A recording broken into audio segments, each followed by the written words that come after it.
to address promises by President-elect Donald Trump to impose a 25% tariff on all Canadian imports. So we're going to hear more about what happened in that meeting. As well, the Union for Striking Postal Workers is helping Santa get his letters this holiday season, even if there is a strike. Instead of a mailbox, they're asking you to visit one of 3 drop points on picket lines to get your letter to the jolly old elf. We'll hear more in our next local news at 6:30. All right. Thank you, Heather. You're welcome. Well, as I mentioned, we're on mall level at RRC Polytech. This is the older part of the building, but this is attached to the big new Skilled Trades and Technology Center. It opened back in 2018. We're going to meet some of the students who are studying there in the first hour of the show. As older generations exit the trades, we'll meet a student who says he saw a way in. We'll hear why he says the carpentry program here was more intensive than he expected after working himself in the trade for 5 years. Plus, we'll get a bit of a tour with the dean of that department. Lots coming up here on the show on CBC. So thanks for starting your day with us. Right now, let's plug into the news, though. It's time for World Report. On Cue with Tom Power. How to Catch a Star is one of the most popular kids' books of the past 20 years. Best-selling author Oliver Jeffers will tell you what brought him back to write and illustrate a brand new follow-up, and how a move from Belfast to New York gave him an entirely new perspective. It's more a connection of different things happening. That's coming up on Cue, followed by Commotion with Elamine Abdel Mahmoud on CBC Radio 1, the CBC Listen app, and everywhere you get your podcasts. This is World Report. Good morning. I'm Marcia Young. One day after it took effect, the Israeli military says the ceasefire between Israel and Hezbollah has been... Hi, Robin. How are you? I'm good, thank you. How are you? I'm good. My name is Marcy. Thanks very much for being with us. Thanks for having me. Okay, we've got about an 8-minute window. Are you okay if we get right in? Yeah, that's great. Super. So let's talk about that with Robin Hugendam, who's with us, Research and Policy Manager with Women's Shelters Canada. Good morning. Good morning, and thank you for having me. Thanks for being with us. Man, we've been talking about this for a long time. Certainly in Manitoba, I know constantly we're hearing from people who work in this, in the shelters that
Dr. Keith Stewart is director of the Princess Margaret Cancer Centre in Toronto. The question is it cost effective? How often do you get an accurate result? How many times does it pick up a very early cancer versus a late cancer? Those are all still things in the research domain for the large part. The makers of Gallery caution that even if you do spend the money on a test, it's not a substitute for other recommended screening, such as a mammogram for breast cancer or a stool test for colon cancer. Mike Crawley, CBC News, Toronto. Inuit in Canada's 4 Arctic regions have never had a university to call their own. But a plan unveiled by Inuit Tapiriit Kanatami aims to change that. Students could have an option to stay in their home and get a degree rooted in Inuit culture. As Juanita Taylor explains, this will not be like any other school. An event hosted last night in Ottawa brought Inuit leaders together to celebrate a one-of-a-kind university in Inuit homeland. Governor General Mary Simon. It will advance economic development and create job opportunities. It will advance reconciliation in Canada. Simon took part in the early discussions when she was president of Inuit Tapiriit Kanatami, or ITK, over years ago. Now, a $50 million donation from MasterCard Foundation will accelerate the plans. ITK President Natan Obed said this will be the first Inuit-governed university in Canada's Arctic. We don't have to compromise any of our knowledge or our society or culture or values to have world-class education. It is possible. No decision has been made where the main campus will be located. 6 faculties offering undergraduate and graduate degree programs relevant to Inuit lives are going to be offered in areas like environmental science, the arts, and Inuktitut.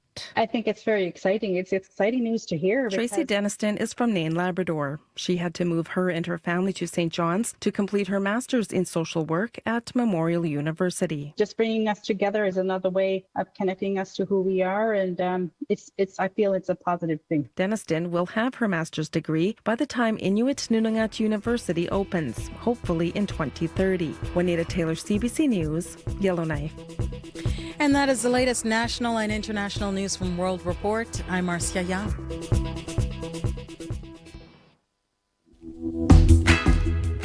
Good morning, Manitoba. For a special edition of Information Radio, we are on location at RRC Polytech today. I'm Marcy Marcusa. This is CBC Communities in Focus.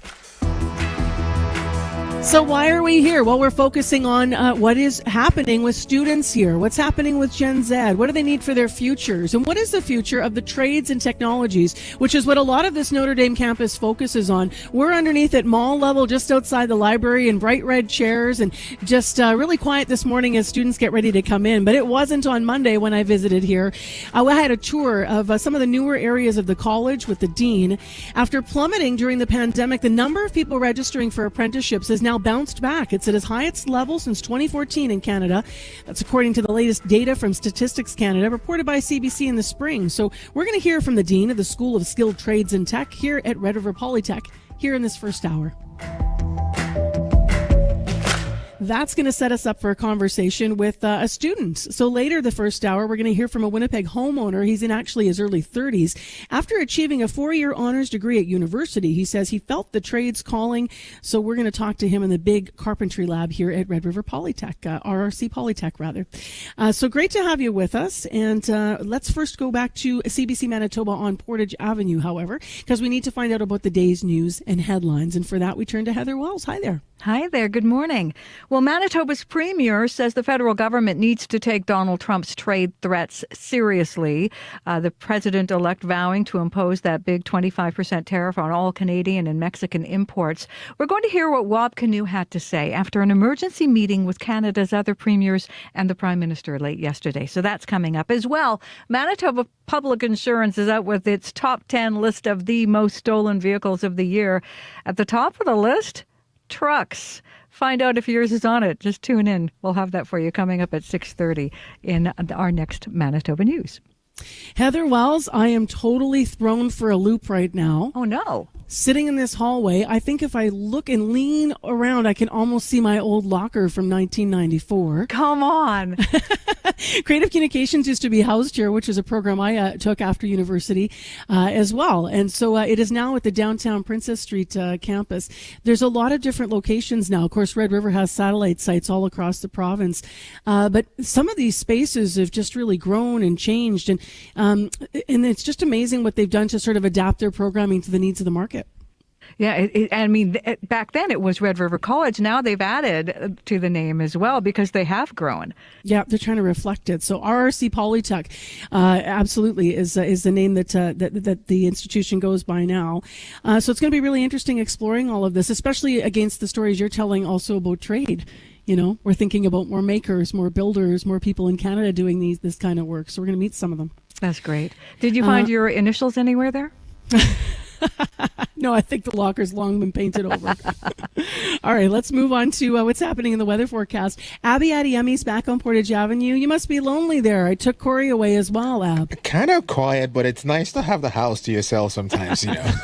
Sure is. Our drive over was kind of slushy. I found, the car kind of moves around in the lanes, but otherwise it was pretty wet on the main routes, I found. Yeah, we've been seeing light snow and breezy conditions most part of the day. There are fog and wind warnings for several lakes in Manitoba, just to let some folks know out there, which will be reducing visibility to less than 1 mile. So if you're around the lakes in our province, you need to put that into consideration. You're going to encounter some foggy conditions, hence this wind and fog warning we have for several lakes in the province. But right now, Winnipeg, we are at -9. We're seeing some light snow outside. Today's forecast calls for periods of light snow with temperatures holding steady around -11.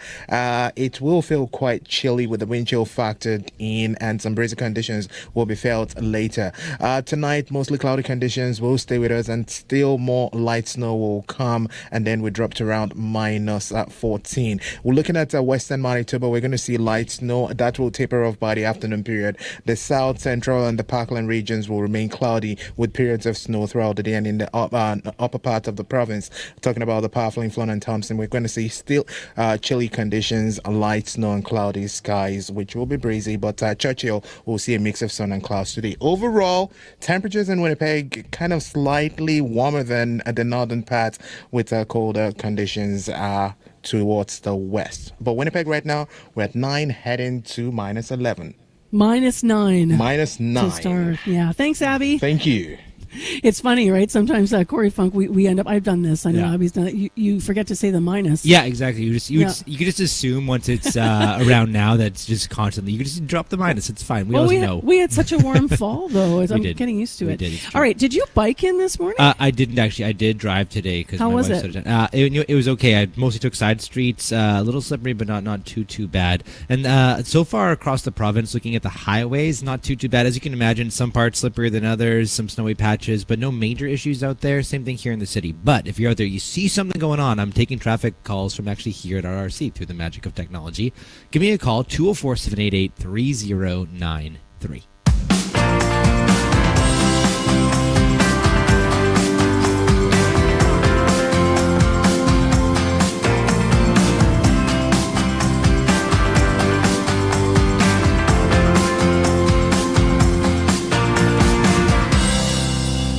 Can't help but giggle because Corey said through the magic of technology, and I know the reality is we just forwarded the phone. We are going to hear about some higher tech now, though, because we've been talking about the need for more housing in our city and our province for years. But who's going to build all of these new homes and set them up with plumbing, with electrical, with the latest tech? Well, students here at RRC Polytech are part of that answer. So Monday, I did take some time to tour the Skilled Trades and Technology Center, which is the newest part of the trades where people are learning here at Red River, at the Notre Dame campus with the dean of the area. When you're on a tour of Red River College Polytech and you want to look at the trades and technologies, it's going to get messy and noisy. So we've made our way to carpentry. This is the Dean of Trades and Technologies, Darren Kochanach. Thanks for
Continue to work with the youth, the upcoming, really celebrating. We're pleased to have people like yourself down here so we can share what these trades are all about and the opportunities that they provide.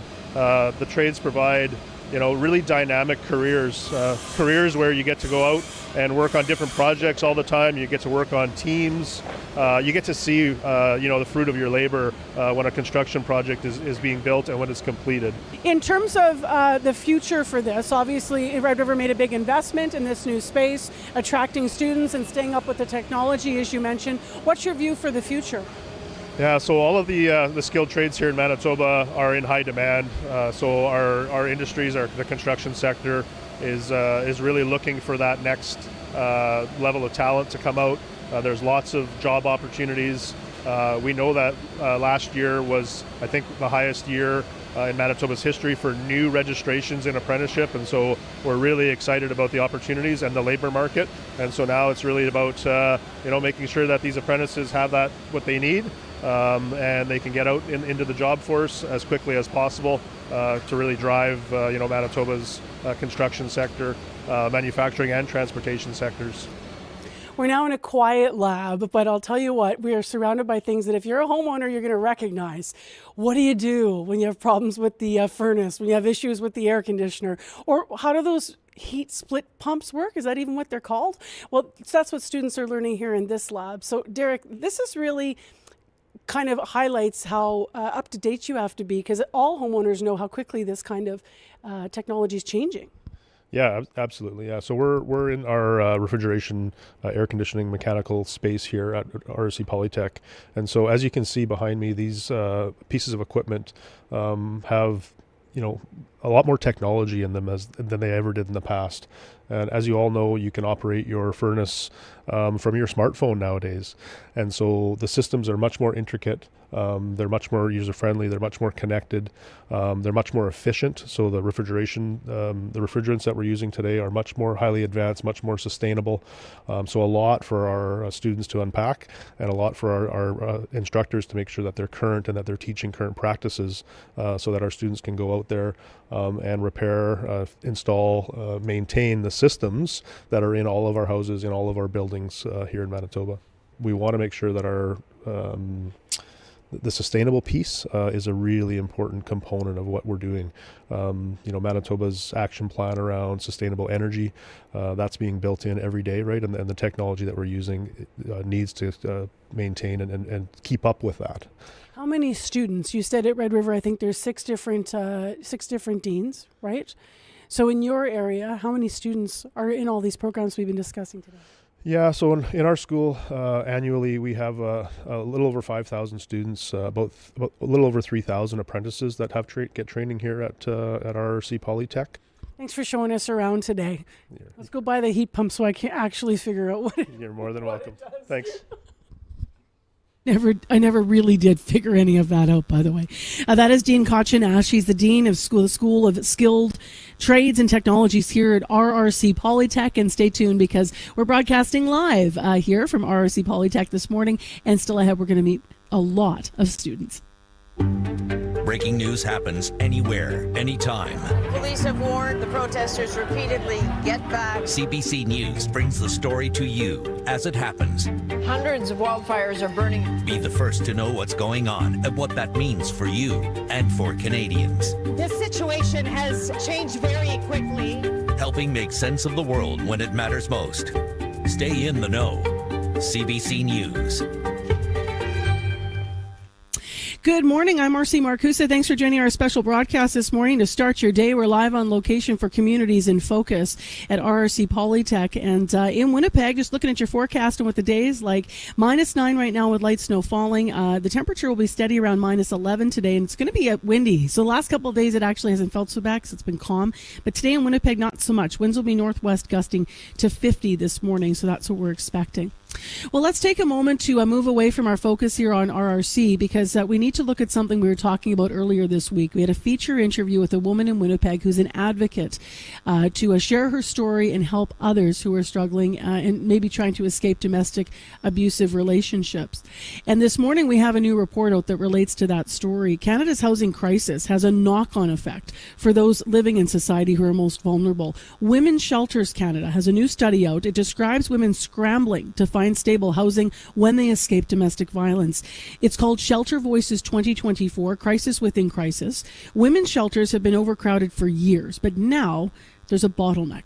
So that means more women and children are staying longer, and we're about to hear how long because there's nowhere else they can afford to go. I spoke just moments ago with Robin Hugendam, who's Research and Policy Manager with Women's Shelters Canada.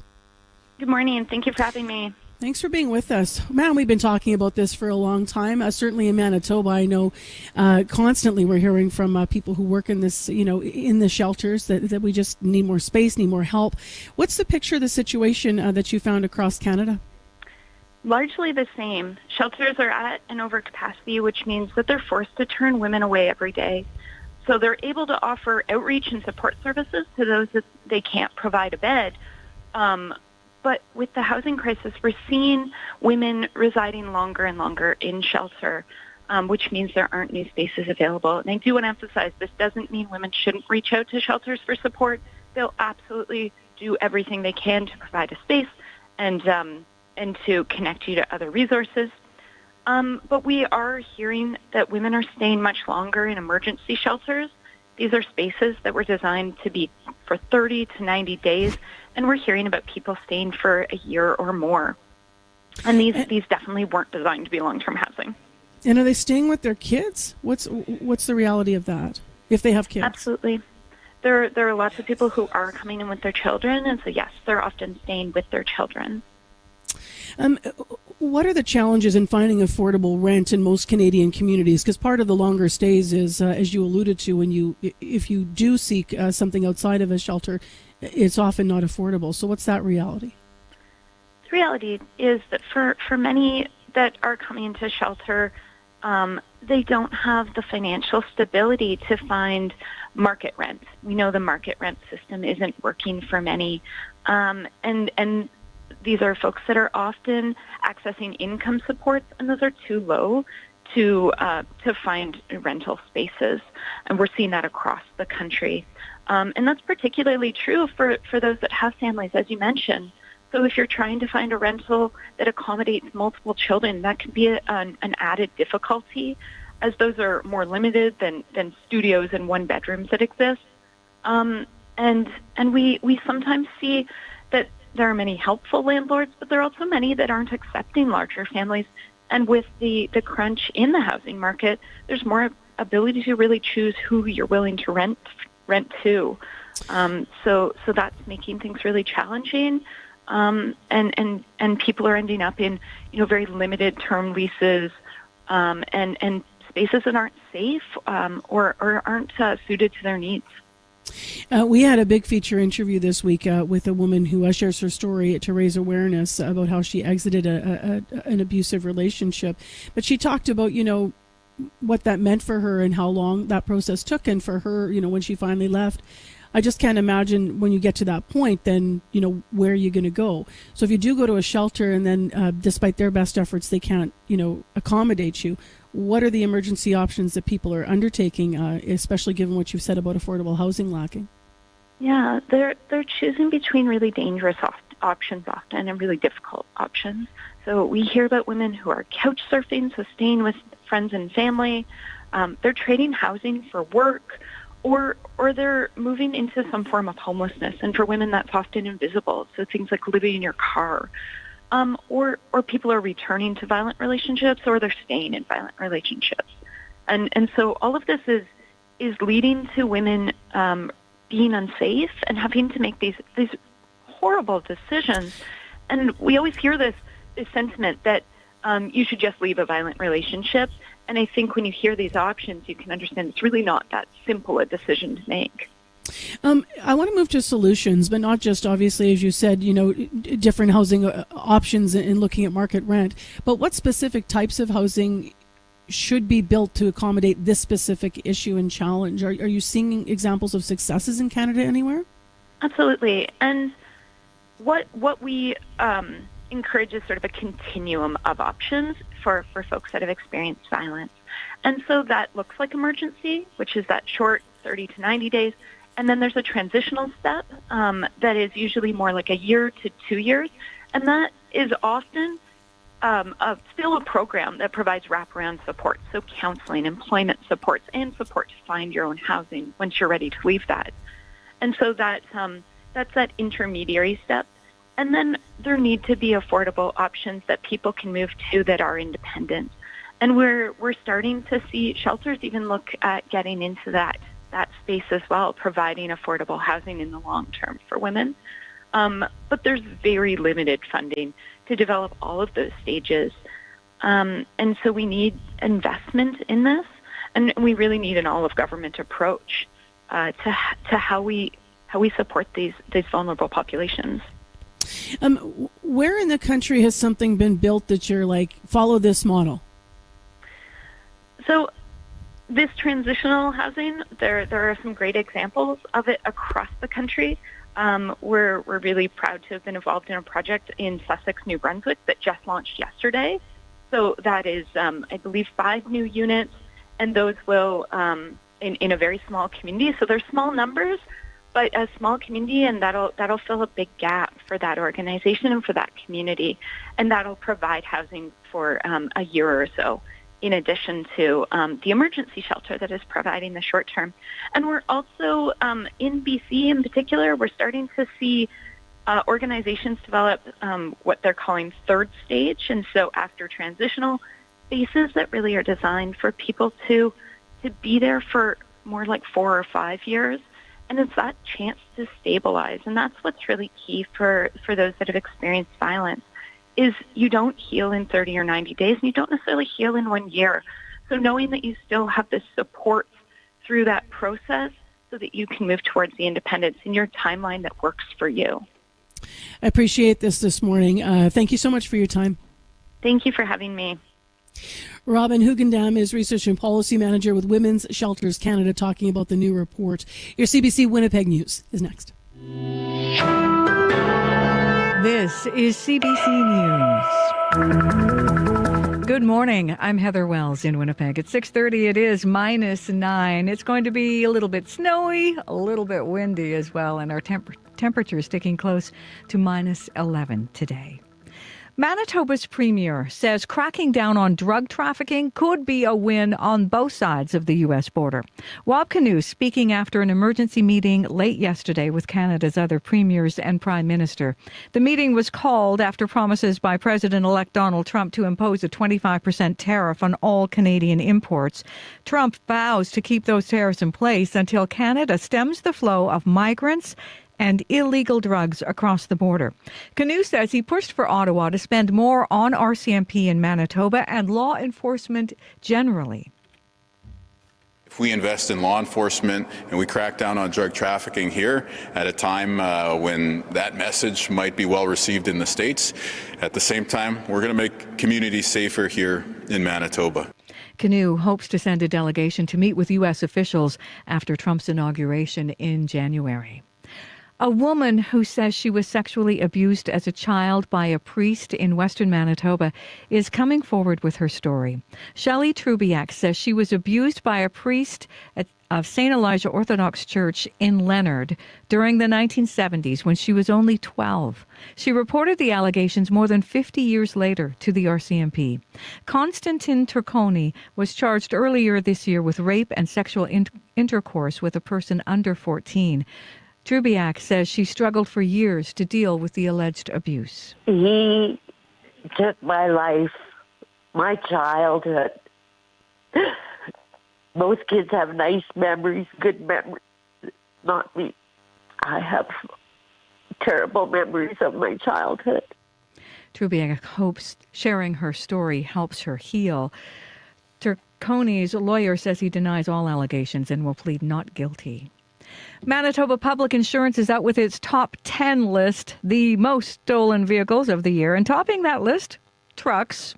Chevrolet Silverado, Ford F-150, Dodge Ram, and GMC Sierra. Tara Seal at MPI says you can take measures to prevent auto theft. We ask everyone to practice preventative measures when it comes to their vehicles, right? Obviously, don't leave your keys in the vehicle. I know it's the time of year where it's getting a bit chilly, and you may want to have the vehicle running to warm up. Use a command start. Don't leave your key in the vehicle. That's just a bit of an invitation. Other vehicles making that top 10 list are the Toyota Corolla, Hyundai Elantra, Toyota RAV4, Chevrolet Cruze, Honda Civic, and the Dodge Grand Caravan. Ukraine says it is being bombarded this morning by Russian cluster munitions targeting energy infrastructure. About 1 million people are said to be without power. Explosions have been reported right across Ukraine. Officials are concerned Moscow will severely damage power facilities across the country. One energy industry official has told the Reuters news agency Ukraine has taken several nuclear power units offline. You can hear the latest national and international news coming up on World Report at 7. Well, the Union for Striking Postal Workers is helping Santa get his letters this holiday season. Instead of going to the red mailbox, though, they're asking you to visit one of the top 3 drop points on picket lines. Sean Tugby is president of the local Canadian Union of Postal Workers. He says, dispute or not, Santa needs to know what children want for Christmas. We have them being collected in boxes at different picket sites. So our 1199 Nairn or 208 Provencher or 1870 Wellington. And we have makeshift boxes set up, and carriers and postal workers alike are here to collect those letters and make sure they get to the big guy himself. Since Monday, Tugby says they've collected more than 200 letters addressed to Santa. Well, falling before the Kings. Velarde, score! Velarde picks up a loose puck, puts it in. Power play works again. It's 2-1. Well, that was a high point for Jets fans last night. Gabriel Velarde in the second period on TSN. Winnipeg's only goal, though, of the night. The Jets lose 4-1 to the Kings. The Jets had a season low of 14 shots on goal. Head coach Scott Arniel says his team just couldn't get it going. We didn't have enough attack. We didn't have enough continuous pressure, or where it was maybe one line and the next line going out and following that up. It just seemed like we were kind of early on, it was just hit and miss. And then, we started to get some rhythm. We got to play fast a little bit, and we got after them a little bit in the second, but just not enough pucks getting into the blue paint. Next up, Winnipeg heads to the Nevada desert facing Las Vegas tomorrow night. You can find more news updated throughout the day. cbc.ca/Manitoba. All right. Thank you very much, Heather. You're welcome. So we're about to get into our regional forecast and weather and traffic. But Abby, if I may, I'm going to talk to a student first for a few minutes. Is that okay, Abby? Go ahead. Okay, and that is because we thought there may not be students here this early. We're live information radio at RRC Polytech. And the reason that Amandeep is here, Amandeep Kaur, is because you have an important day ahead, I heard. Yeah, it's my exam today, like of economic geography. Wow. Okay, so what time's your exam? It's 9. It's starting at 9, like till 11 or something. Okay, we won't keep you long here. Thanks for popping on CBC with us. What are you studying here at RRC? I have taken like international business program. Yeah, I'm studying. And what are you hoping to do with that? What's your big sort of picture interest? Actually, my dream is to be a HR manager because kind of the law. I have studied law back in my home country as well, and accounting. But when I landed here, then the international law is quite fascinating, especially the Canadian business law, and I can apply the employment law and everything in that profession. So I'm just looking for that. You said from your home country, so where have you come from? I'm from Punjab, India. Yeah, and when did you arrive here then, and when did you get here? I landed here on 29th of July. Oh, wow, so just this year. Yeah. Wow. Why did you choose RRC Polytech? This college is quite prestigious because when I was looking for like options in this country for the colleges, then like this province I've chosen because my relatives live here, but all of my friends, sister, and other relatives who are living at other provinces, they recommended this college to me because of its reputation. Yeah. How are you feeling about your future studies in Canada? I know a lot of international students like yourself have had some concerns. Basically not, because we landed here before these changes have happened, so it kind of affect the whole process, but like do not pose a serious threat on my future, I think. In terms of your overall future, I know you shared with us that your Amandeep's 23 years old. Yeah. Part of our focus at RRC Polytech is also leaning into Gen Z, your generation. How do you feel overall about your prospects, and how do you hope to make the biggest difference in the world when you think about your generation? Yeah, I think my generation is quite dependent upon social media. Everything is over there. And I think if we can use it in a positive way, like bringing change, women empowerment, encouraging women to be entrepreneurs. Like in Canada and America, these are kind of developed countries on the way to that. But in my home country, I would say there is no literacy rate for women which is as high as in these countries. The opportunities are not there, so I think we can bring up the voice, like, as for example, if I stood up in this country, this would set up an example in my back in my home country, in my community, and it will encourage other people, like other parents, to stand up for their kids and to tell them that they can do what they want. So I think kind of social media will help us to bring women up for fighting for the equality, kind of. I love everything about that answer. We have taken up enough of your time. All the best with your studies. Good luck on your exam. Thank you so much. Good day. And that is Amandeep Kaur. She's here early. She's a student at RRC Polytech, and she's up early and at school already because she has her exam starting at 9 o'clock. She is studying international business. Her exam is in economic geography, by the way. Well, let's find out what's happening back in the weather forecast, which, as you heard, we put on hold just for a moment. Abby's back at 541 Portage Ave. We're looking at light snow and breezy conditions across the province throughout the day. Winnipeg currently. That was amazing. Winnipeg currently at -9. We're seeing light snow falling outside. Today's forecast actually calls for periods of light snow with temperatures holding steady around -11. It will feel quite chilly though, and then tonight we'll see more cloudy conditions. And if we look into tomorrow, we're going to see a few flurries, and then that will clear by the afternoon. In western Manitoba, we're going to see snow tapering off in the afternoon, while south central region and the Parkland regions will remain cloudy, though periods of light snow will be on and off. Moving up north, we're looking at the powerful influence Thompson, Churchill, all seeing chilly conditions with light snow in the forecast. Churchill, though, will be breezy and will have a mix of sun and clouds. So overall, Winnipeg, we're just going to be more like the warm parts of the province today, warmer than the north, though the western part of the province will feel colder. Right now, Winnipeg, -9. Thanks, Abby. Thank you. Corey is actually on location with me here at RRC. So what's up in the commute? Besides some slippery side streets, perhaps maybe a little bit of snowy conditions on the highway, pretty smooth so far. But if it's not smooth where you are, give me a call on the CBC commuter line. That number, 204-788-3093. All right, thanks, Corey. Well, in a couple of minutes, we actually have a bit of a special surprise because it's not always on remote that we get live music, but we have that happening because Métis country musician Jerry Soretta is here because he works here. We're going to hear all about that. Stay tuned here for some live music. First, we have business news we've got to get through while Jerry's going to warm up in the background. So if you hear a guitar, we apologize because we have to talk about Canada Post with Crystalie Ramlakan. Crystalie is here with our business news. Hello to you. Hey, good morning, Marcy. And so cool to hear that you're at RRC this morning. It's also my alma mater. I went there too. Woohoo! Shout out to the alum. Man, mail delivery, it's becoming there's new concerns now. It's shut down almost 2 weeks because of the strike.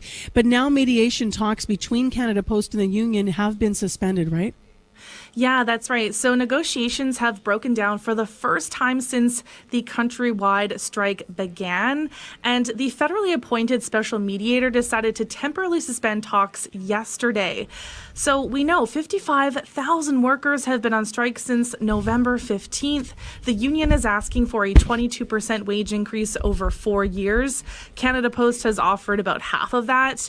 And the two sides have also been bargaining over things such as benefits, working working conditions and the company's desire to move to 7-day-a-week delivery.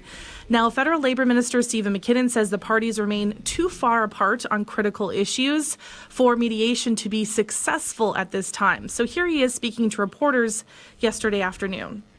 Obviously, there are small businesses and others who are being affected by this labor conflict. I am not happy about that situation, but these parties, these parties bear. I'll let the parties explain their positions, and they can do that for themselves.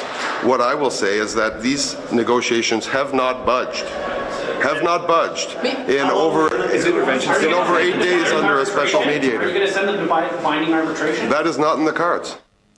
So as you just heard there, McKinnon says binding arbitration is not an option right now, despite him using it earlier this month to end port strikes. So he says it's hard to see a situation where an arbitrator would be able to handle the issues at hand since the two sides are so far apart. So binding arbitration enables a third party to come in and establish a collective agreement for both sides, effectively ending a strike or a lockout. And the minister says the break should allow the two sides to rethink their positions and return to the bargaining table with a renewed determination to get a deal.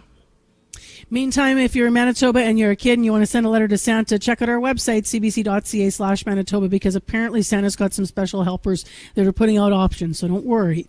Let's talk about coffee. Why could we see it getting more expensive? Yes, so it is a possibility because coffee futures have rallied to their highest level in more than 4 decades, and that's because of global supply worries. Arabica beans have hit the highest level since 1977. They've jumped almost 70% this year, and a severe drought in Brazil has fueled worries about the country's output, and a key coffee belt in Vietnam was hit by dryness during the growing period, and then heavy rains arrived at the start of the harvest. And those two countries are the two biggest coffee growers in the world.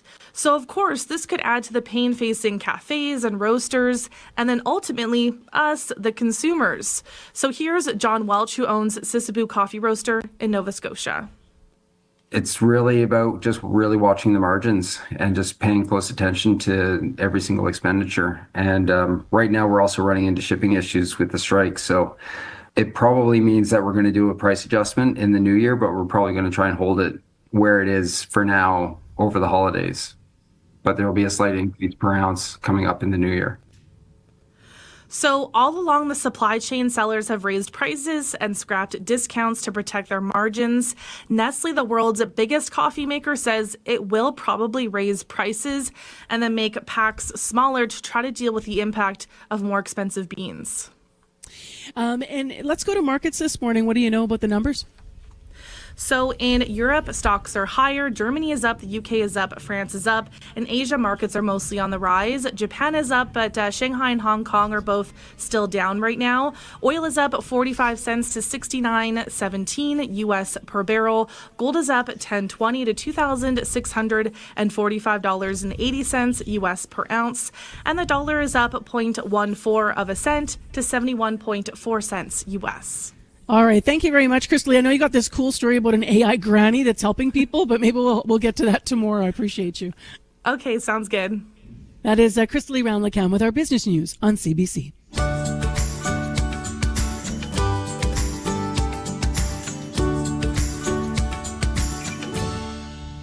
Time right now is 6:46 a.m. I'm Marcy Marcusa with our team here at Information Radio with a very special broadcast. We are live at RRC Polytech here at the Notre Dame campus. So we're just on mall level outside the library, and we are just waiting for students to come in. Already talked to an early morning student studying for an exam.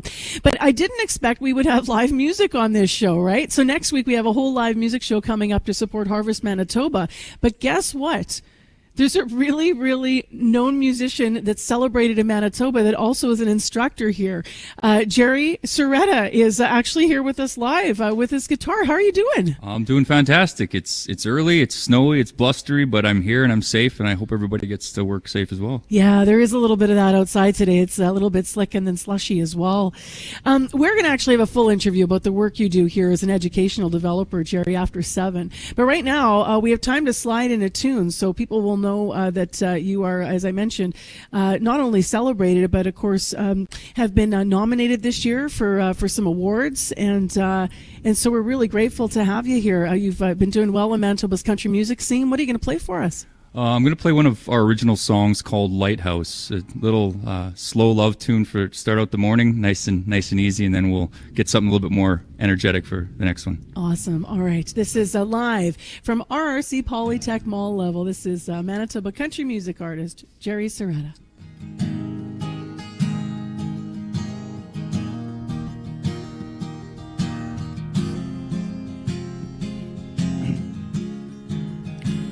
Well, I've done things that I ain't proud of, out of stubbornness and fear. Run into walls I built myself and caused my share of fear. I've been lost out on the ocean, fighting hard to find the truth. And she's the thing that's given me a place to come back to. She guides me home when I'm drifting. Gives me hope when I'm sinking. The sky goes dark in this wild heart without a single star to be found. She's my lighthouse. Like a beacon, that girl calls me when I get too far from the shore. Got faith enough for both of us and caught out in the storm. She's direction, she's a compass when I get in my own way. She reaches out even when I'm fighting through the waves. She guides me home when I'm drifting. She gives me hope when I'm sinking. Sky goes dark in this wild heart without a single star to be found. She's my lighthouse. She's my lighthouse. God knows she must see something in the man I want to be. 'Cause through my roughest waters, she's been waiting there for me. She guides me home. Drifting, she gives me hope. And sinking, the sky goes dark in this wild heart without a single star to be found. She's my lighthouse. She's my lighthouse.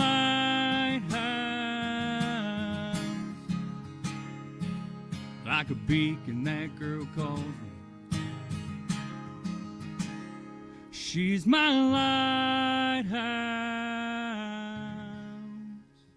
We are spoiled this morning, boy. Jerry Soretta here at RRC Polytech playing his music, also celebrated country music artist and Métis musician from Manitoba. We're going to talk to him about his work here at RRC, and also he's going to play for us more after Lighthouse. Just beautiful. We are getting calls. Jerry actually went into that song and said, he's hoping everybody gets where they need to go safely today, and that is because we're getting calls from the highway. So I just want to update that for a moment. Raven called the commuter line. Highway 267 between Dauphin, Ethelbert, and Gilbert Plains is sheer ice today. Highway 20 between Dauphin and Winnipeg is very snowy as well. So it's challenging out there to say the least. Be careful. 788-3093 if you do need to update traffic. This is Information Radio. We're live at RRC Polytech with a special edition of our morning show on CBC. I'm Marcy Marcusa. Thank you so much for joining us this morning. Well, it is 8 minutes to 7 o'clock now.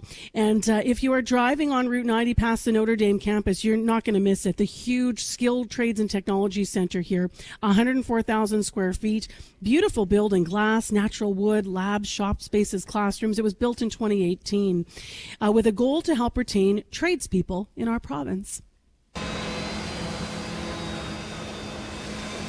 Now, if you're in the center's main halls in that building, which I was on Monday, you can walk by and you see students doing their hands-on work. The labs are made of glass, so you can look inside and you see all the buzzing machinery and equipment. What we're listening to now is the saws and the sanders and the wood shops. Students are taking programs in electrical, heating, sheet metal, ventilating, and air conditioning and robotics here at RRC Polytech. But for 32-year-old Jeremiah Valupe, it was the simple smell of sawdust and the promise of job opportunities, he says, that led him to study here at RRC.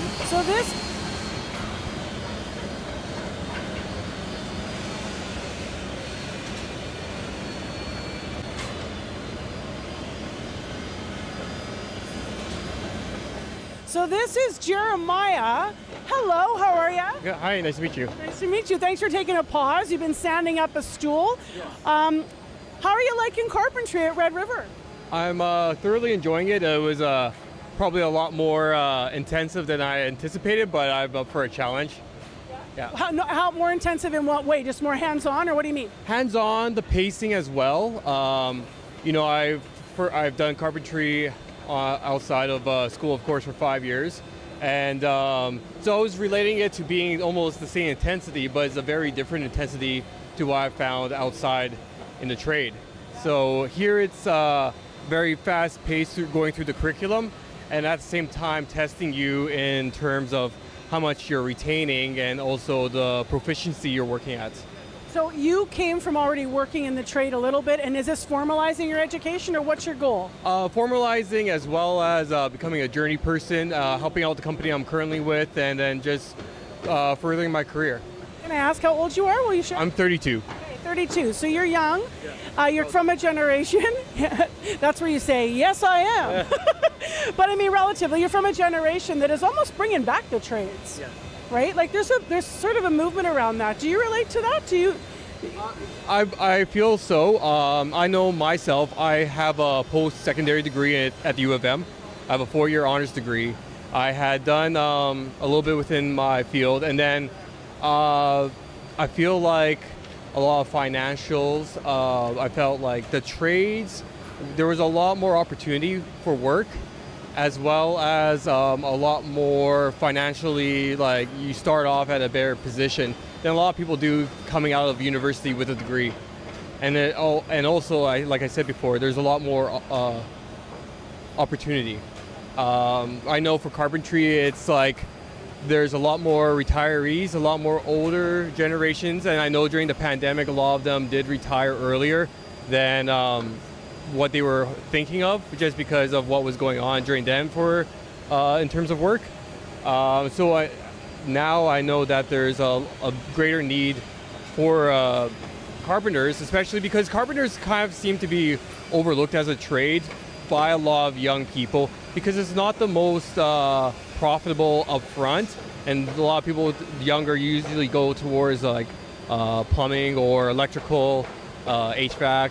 So it's kind of like a trade that doesn't get as appreciated as. It's interesting though that they're judging it financially, because you've actually made, I'm just going to turn this way for a sec, you've actually made a conscious choice for your future. Yes, I have, yeah. So even though I'm not maybe making as much as an electrician, it compensates for that satisfaction I get out of the work I do. What year are you in, and when are you done? I'm in my first year. So so even though, like I've said, I've worked in the field for years, it was just more of like what was a good timing for myself, because I'm also a homeowner. So it had to balance of like paying a mortgage, bills, but then saving up and then going to school at the same time. So I'm at a point where I can I can take a step away from working in the field, come to school, further my education, and then come back, and it'll pay off in the end. I can't imagine how busy you are. That's what the rest of the stool. You ready? The whole trades area here at RRC Polytech at the Notre Dame campus. He's taking carpentry program here. And in the next hour, we actually have a panel of students. They're all from Gen Z, talking about why they are entering the trades as well. So stay tuned for our live broadcast as it continues. It is 3 minutes now to 7 o'clock, and let's go back to Heather Wells. We're on location, of course, but Heather has our news headlines. Good morning. Good morning. Well, Manitoba's premier says the federal government needs to take Donald Trump's trade threats seriously. The president-elect, as we know, is vowing to impose a 25% tariff on all Canadian and Mexican imports when he takes office until the flow of migrants and illegal drugs is stemmed. We're going to hear what Wab Kinew had to say after an emergency meeting with Canada's other premiers and prime minister late yesterday. Manitoba Public Insurance is out with its top 10 list of most stolen vehicles of the year, and topping the list are trucks, 4 different models. We're going to hear more coming up in our next local news at 7:30. All right. Thank you, Heather. You're welcome. Well, you can see snow clearing equipment around Red River this morning around the RRC because it is kind of one of those mornings where it's wet on the main routes, but it is snowy outside of the city. We've had some calls. Raven called the commuter line, so I just want to reiterate, Highway 267 between Dauphin, Ethelbert, and Gilbert Plains, apparently sheer ice. Highway 20 between Dauphin and Winnipeg, Osa is also very snowy. The city seems okay so far, but if that's not the case where you are, call our commuter line 788-3093. We are expecting periods of light snow throughout this morning in Winnipeg, and right now it is -9. We're going to be around -11 for the day, and the winds are going to be gusting as well. Well, coming up in the next hour of our special broadcast here from RRC, she left the hope of a high school diploma behind, and she dropped out to work at South Beach Casino. School wasn't sticking after life traumas resulted in some mental health challenges, she says. So what is it about RRC Polytech that has this now 24-year-old woman not only back in class, but making the daily drive to get here from Brokenhead? She's going to join us in the next hour of our special broadcast. Also, by day, he helps decolonize education here at RRC, but by night, he's an emerging country star. Jerry Serrata is going to play another tune for us, and he'll talk more about his work here at RRC. And as I mentioned, we've got a special panel coming up. We're talking to Gen Zs about training and why they've chosen the trades to become skilled laborers. What do their future career prospects look like in Manitoba? That conversation is also coming up as we continue our broadcast. Now, just to entice you down here to the mall level at the Notre Dame campus at RRC Polytech, right outside the library, the coffee's now arrived. So if you want to come and you want to join our broadcast, if you're a student or if you just happen to be around the area and you want to come and watch the show this morning, please do. We'd love to see you down here at RRC. I'm Marcy Marcusa with our team at the show on 89.3 FM, and your CBC World Report is coming up next. It's 1 minute to 7. Today on The Current. We're going to call this policy Build It in America Plan. U.S. President-elect Donald Trump's massive tariffs on Canadian goods would be devastating for this country's economy. Premiers met with the Prime Minister to discuss the situation. What are their plans to deal with Trump's threat? On The Current with Matt Galloway. This morning at 8:37, 9:07 in Newfoundland, and on the CBC Listen app.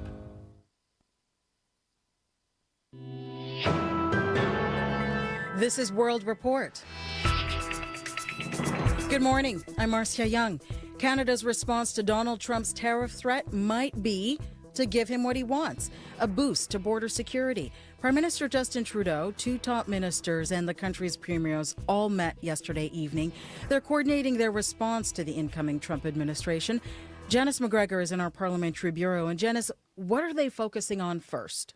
Marcia, Donald Trump justified his tariff threat on Monday night by saying drugs like fentanyl and illegal aliens were invading the U.S., and Canada has the power to stop this.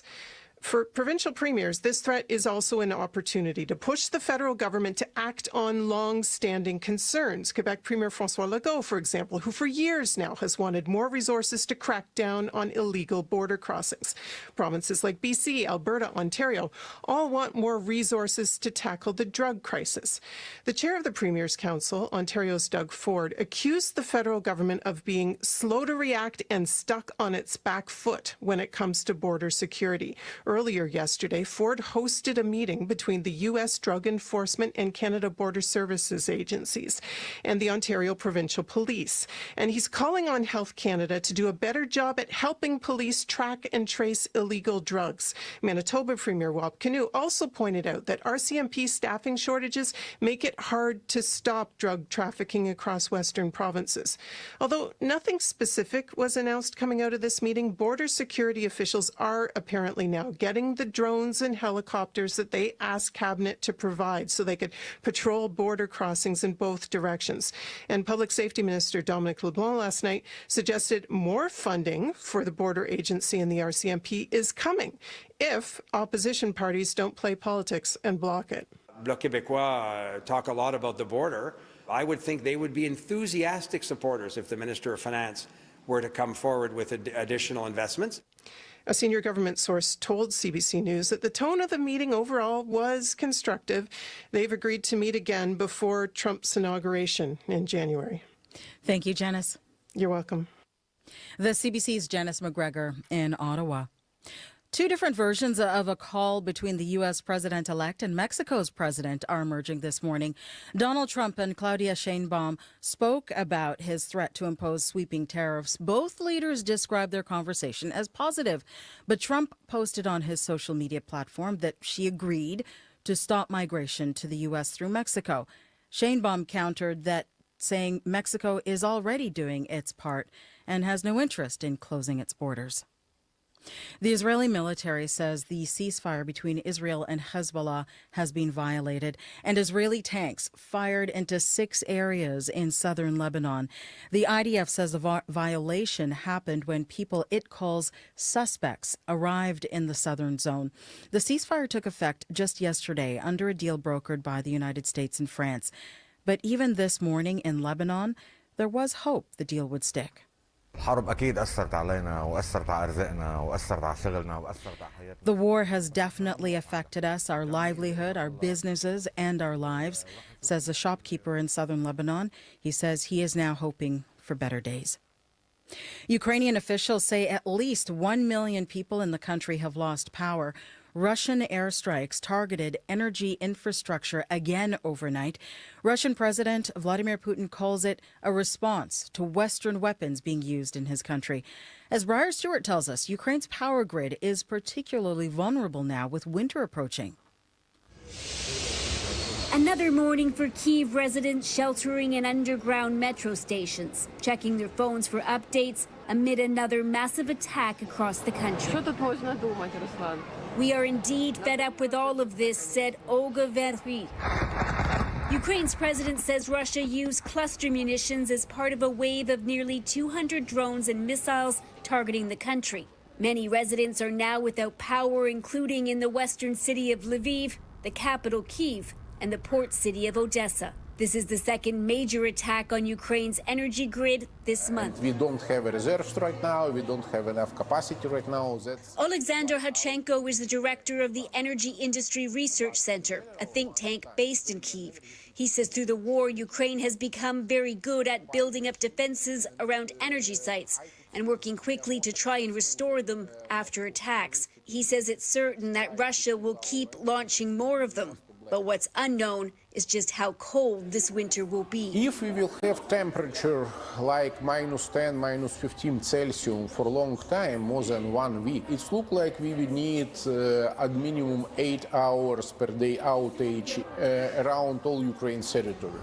Officials have said that as a result of repeated strikes, Ukraine has lost about half of its generating capacity and now relies mainly on energy generated from 3 nuclear power plants. Briar Stewart, CBC News, London. Landslides have killed at least 13 people in eastern Uganda. The Ugandan Red Cross Society says 40 homes were buried. The landslides happened yesterday in heavy rains in a mountainous area.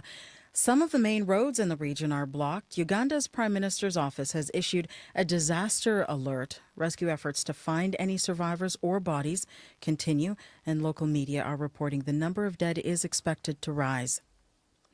The number of Nigerians seeking asylum in Canada reached a record high this year. More than 7,000 people sought refuge here in the first half of 2024 alone. As reporter Ajak Mangut tells us, religious and sexual persecution and gender-based violence are some of the reasons driving people abroad. 4 of the terrorists took turns to assault me. Hawa was kidnapped and sexually assaulted by Boko Haram terrorists in Nigeria. Now the 22-year-old, whose name we have changed to protect her, is hoping to move to Canada to escape the trauma. Being in this country is not easy. living in this country is not safe. Joseph Abel has also started the process of moving to Canada. He was left in a coma after an attack in northern Nigeria last year. The struggling economy and unresolved insecurity are two of the main reasons for the increase in Nigerians seeking better opportunities abroad. Canada has emerged as a favored destination. The surge in Nigerians seeking asylum, especially in Canada, is largely due to the country's relatively easier asylum process and favorable immigration policies. Shegun Ujumu is an international and public affairs analyst in Abuja. Nigeria's ongoing challenges with insecurity, economic instability, and limited opportunities are simply pushing many citizens to seek better lives abroad. But Canada is planning to reduce its immigrant intake by approximately 21%. And analysts say this could have a major impact on Nigerians trying to flee the ongoing violence and human rights issues. Ajek Mangut for CBC News, Abuja, Nigeria.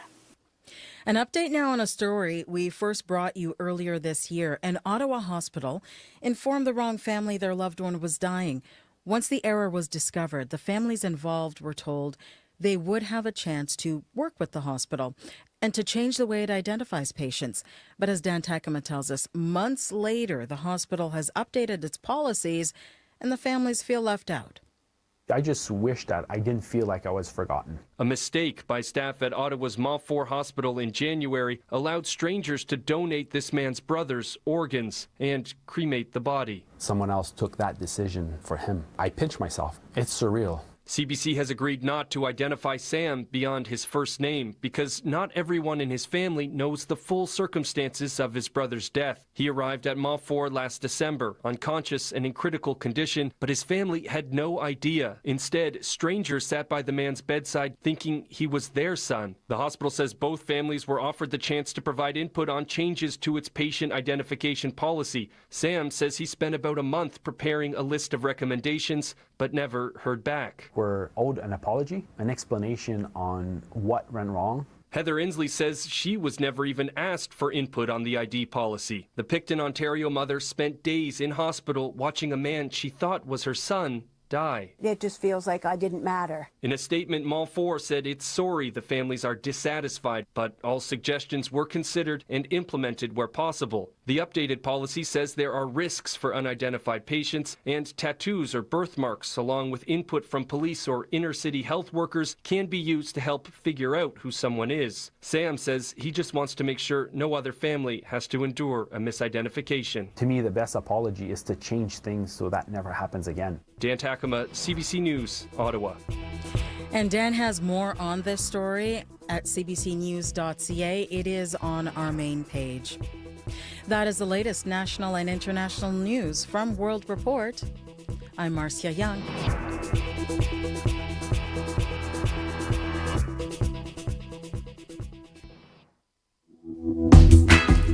Good morning, Manitoba. I'm Marcy Marcusa, and this is CBC Live out in community. Today, we're at RRC Polytech on the mall level at the Notre Dame campus, and we are talking trades.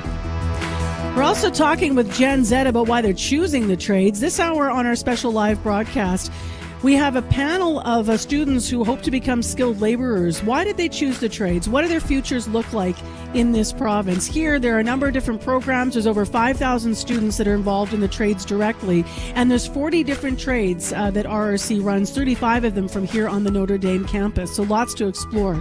Also this hour on the program, she went to 7 different schools, and she says she dropped out of most of them after a challenging life. But at RRC Polytech, this 24-year-old student says she's found the support to succeed. In her words, it, quote, helped heal some of the trauma I had with the education system.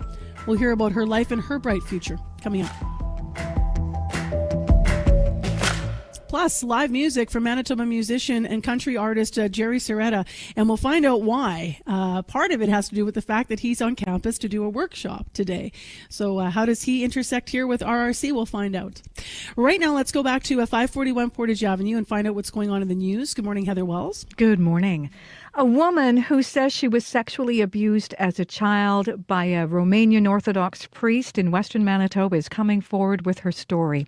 Shelley Trubiak says she was abused by a priest in the small community of Leonard during the 1970s when she was only 12.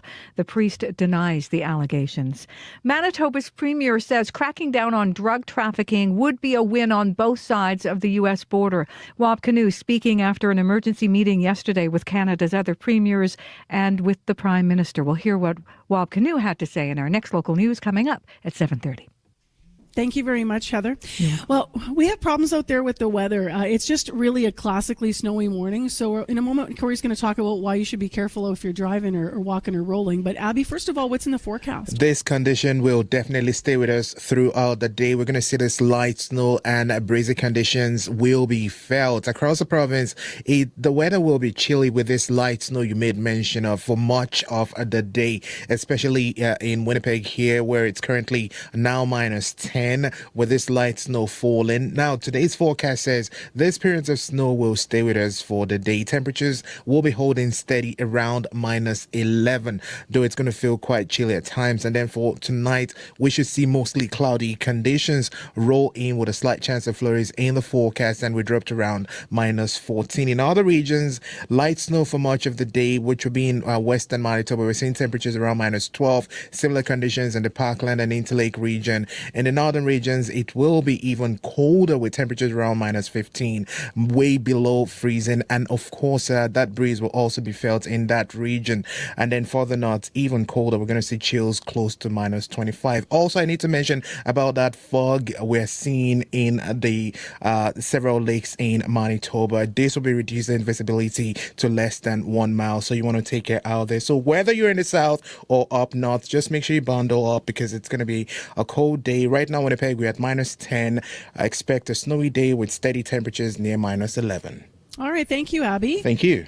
Well, we left Abby all alone. We'll have to make sure we stop and get him a coffee because Corey Funk's on location at RRC with me here. Yeah, I am. And I am taking calls on the commuter line. I heard from Raven earlier, 267. So that's from Dauphin, Ethelbert, Gilbert Plains. Sheer ice is what she says. So heads up there. That also includes Highway 20, she says, from Dauphin to Winnipegosis. Also very snowy, slippery. So just be careful there if you are heading out on the highway in that area. Could be also pretty slippery on other highways in Western Manitoba this morning. Here in the city, haven't heard of any major issues, but if you're out there, you see something going on, give me a call on the CBC commuter line, like down on a bike that he actually said it's quite actually lovely commute on his bike this morning around the rapid transit despite the snow, having a good time. Give me a call, 204-788-3093.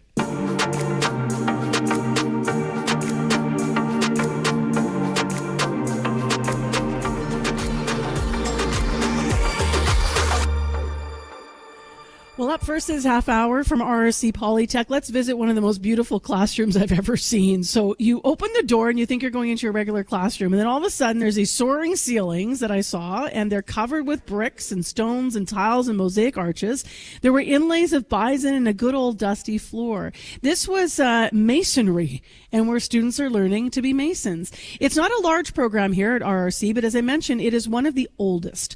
The instructor, Brian Gebhardt, for example, has spent 50 years in that trade and more than 30 teaching here at RRC Polytech.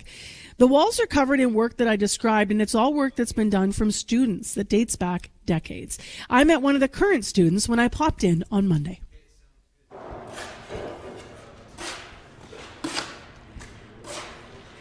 There is something about that sound. I love that sound, right? Good old bricks and mortar. Here we are at Red River Polytech. We're exploring some of the newest trades and technologies, but we're starting with one of the oldest trades, which is something that Ryan Lear is learning all about. Hi there. Hey, how's it going? It's going very well. I heard you're almost through with your program in a couple weeks. That's correct. We got 3 years down and a couple hours after we finish, and then IP on December 13th. Wow, congrats. What drew you to the trades and specifically this?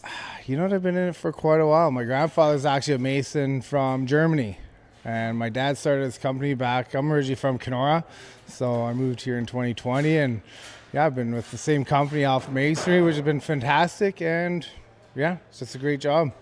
I love, as I said, the sound. There's something about the sound, and also there's such an art to masonry. It's not just building for structural purposes, but there's beauty and there's some artistic design. Oh, absolutely. You can tell by our classroom that this was all from previous students and teachers, and it's always learning. What a classroom. Like calling this a classroom, right? So that's part of why we're here. We're exploring the trades. What's your education been like here, and how does it work when you're building something so hands-on and that's your actual, that's your actual work? You know what? Our teacher, Brian Gebhardt, he's been fantastic. It's everything's learning. You definitely have to have a feel for it, but I'm a little bit of a perfectionist, and it works well and it turns out well when I pay attention to the projects and whatnot. So this is a sand and just lime mixture. Oh, it's heavy. It doesn't get hard. We reuse this after every use. This would be also like stress relieving, I would think, to throw this stuff down. It can be, or if you're having one of those days, you can toss the trowel, But so yeah, basically, it stays soft. What are you building here? Can you put a brick on and show us how you butter it up? So this is a segmental Gothic arch. It's bonded, which means we're gonna have full bricks, double wide, which is both sides. Yeah. What do I want here, real quick? Just random brick. Nice. Is it like buttering a cake, kind of? Kind of, a little bit. And then you just kind of...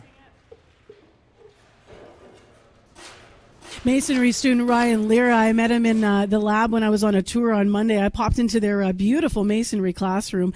As I mentioned, we're going to have a panel here from RRC Polytech Live coming up on this special edition of Information Radio because we're going to find out more about why those younger generations, Gen Z specifically, is choosing the trades in 2024 and whether or not they're going to stay in Manitoba with their futures because that'll be a key part. When that big Skilled Trades and Technology Center was built here with the funding from the federal and provincial government, that investment really was looking to beef up the numbers of people working at our province. So we're going to find out from some of those young students what they have to say. It is 7:18 right now on 89.3 FM, 990 AM on the app and YouTube. I'm Marcy Marcusa with our team here live. Sure is nice to be back at school. I went to school here. Does it all look the same? We've got, good morning everybody. Got some students coming in now and some staff getting ready for their day here at RRC. There's some donuts here for you, by the way, if you want to come watch the show live or if you want to come on air and tell us what your connection is to RRC Polytech. There's also some coffee on, I should mention, because it's a little bit brisk out there this morning. Well, when Métis musician Jerry Soretta isn't making his mark on Manitoba's country music scene, he does some work here, just down the hall. He's an educational developer. He helps staff here at RRC Polytech decolonize their curriculum, and he's going to play music for us because we can't resist that, Jerry. We can't just talk to you. I'm sorry. Oh, absolutely. I love playing music. Yeah. So we got a song coming up. But first, can I ask about your work? You have a workshop today, in fact. I do have a workshop, yeah. I have a workshop on decolonizing your classroom, which empowers instructors to identify the places where they're already doing amazing work and incorporating Indigenous ways of knowing. And I hope to inspire them to see more ways that they can incorporate activities and both instructional strategies and assessment strategies into their classroom that is moving towards reconciliation. It's interesting because we have a student coming up who, as I alluded to, said that connecting to RRC here, and she is Indigenous, she's First Nations from Broken Head. She said she really no school stuck before she got here, but a lot of it was because of what you're talking about. She found supports around her. When you do these workshops, like with instructors, do you find that at first people feel like it's big, and then you make it, people realize this is more than doable? Yeah, that's exactly the way I've structured the workshop. It's to really empower the instructors and to show them that they are doing a lot of things already. A lot of the instructors at post-secondary institutions take some form of training in terms of how to teach properly or how to effectively teach. And they have a course called Teaching for Learning, and there's multiple levels of that. And they learn a lot of strategies that align very nicely with Indigenous ways of knowing. But a lot of people struggle to see where to start, and that's kind of where the workshop goes, is we help them, show them that they've already started. And the fact that they're coming to the workshop and they want to know more is an indicator that they're off running, and I just need to help guide them. How do you manage all of this with your busy music career? I mean, this year you were, which included this year, a nomination for Manitoba Country Music Award. Congrats. How are you balancing all that? Music's been a part of my life, my whole life, but there's always been other things that are of equal importance to me. My biggest has always been family. Family always comes first. And my being an Indigenous person and going through a Western system for my education, it showed me the importance of how I can help elevate other Indigenous people here in the province and across Canada. So that is equally as important. And the music has always just been my therapy. Really, it's been my therapy growing up. And then I just found that it was also something I could do to go out and entertain others and share some of the songs that I've written that can help other people, hopefully, in their journeys and in their lives. Well, aren't we lucky that you're here today to do this workshop at RRC? Because I know you do these workshops at a number of educational institutions, and that you've agreed to play another tune. You got your guitar in your lap. What are you going to play? We have a new song out. It's called Baptized by Your Love. The official music video just came out on Monday, so people can check that out at jerryserreta.com or on YouTube. And one thing people don't know about me is because I'm so passionate about music and the healing effects of music, if people like any of my music, they can go to jerryserreta.com, and I've made every single song we've ever recorded free for people to download if they want a downloaded copy of it. Because everybody's streaming music these days, and I mean, I want people to share that healing. Very cool. Very cool. Very special. This is Jerry Serreta live on CBC. Baptized by Your Love.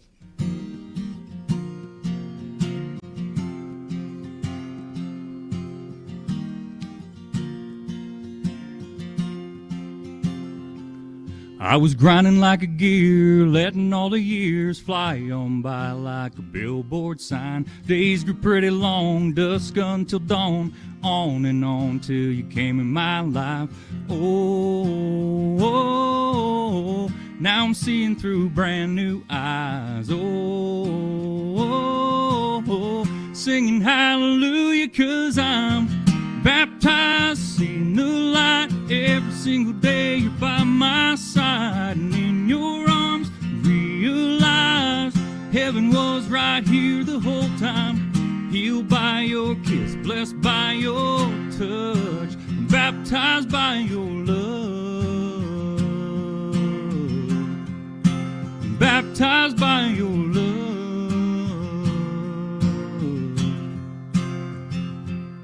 Now I'm living every minute, girl, with you in it, and time ain't something that I'm trying to kill. Soaking up the sunrise, taking in the blue skies, wishing I could make it all stand still. Oh, now you're the best kind of falling. Oh, now I got a higher calling, baptized, seeing the light. Every single day you're by my side, and in your arms realize heaven was right here the whole time. Healed by your kiss, blessed by your touch, baptized by your love, baptized by your love.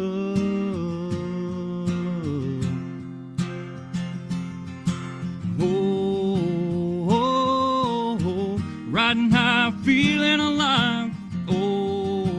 Oh, singing hallelujah, 'cause I'm baptized, seeing the light. Every single day you're by my side, and in your arms realize heaven was right here the whole time.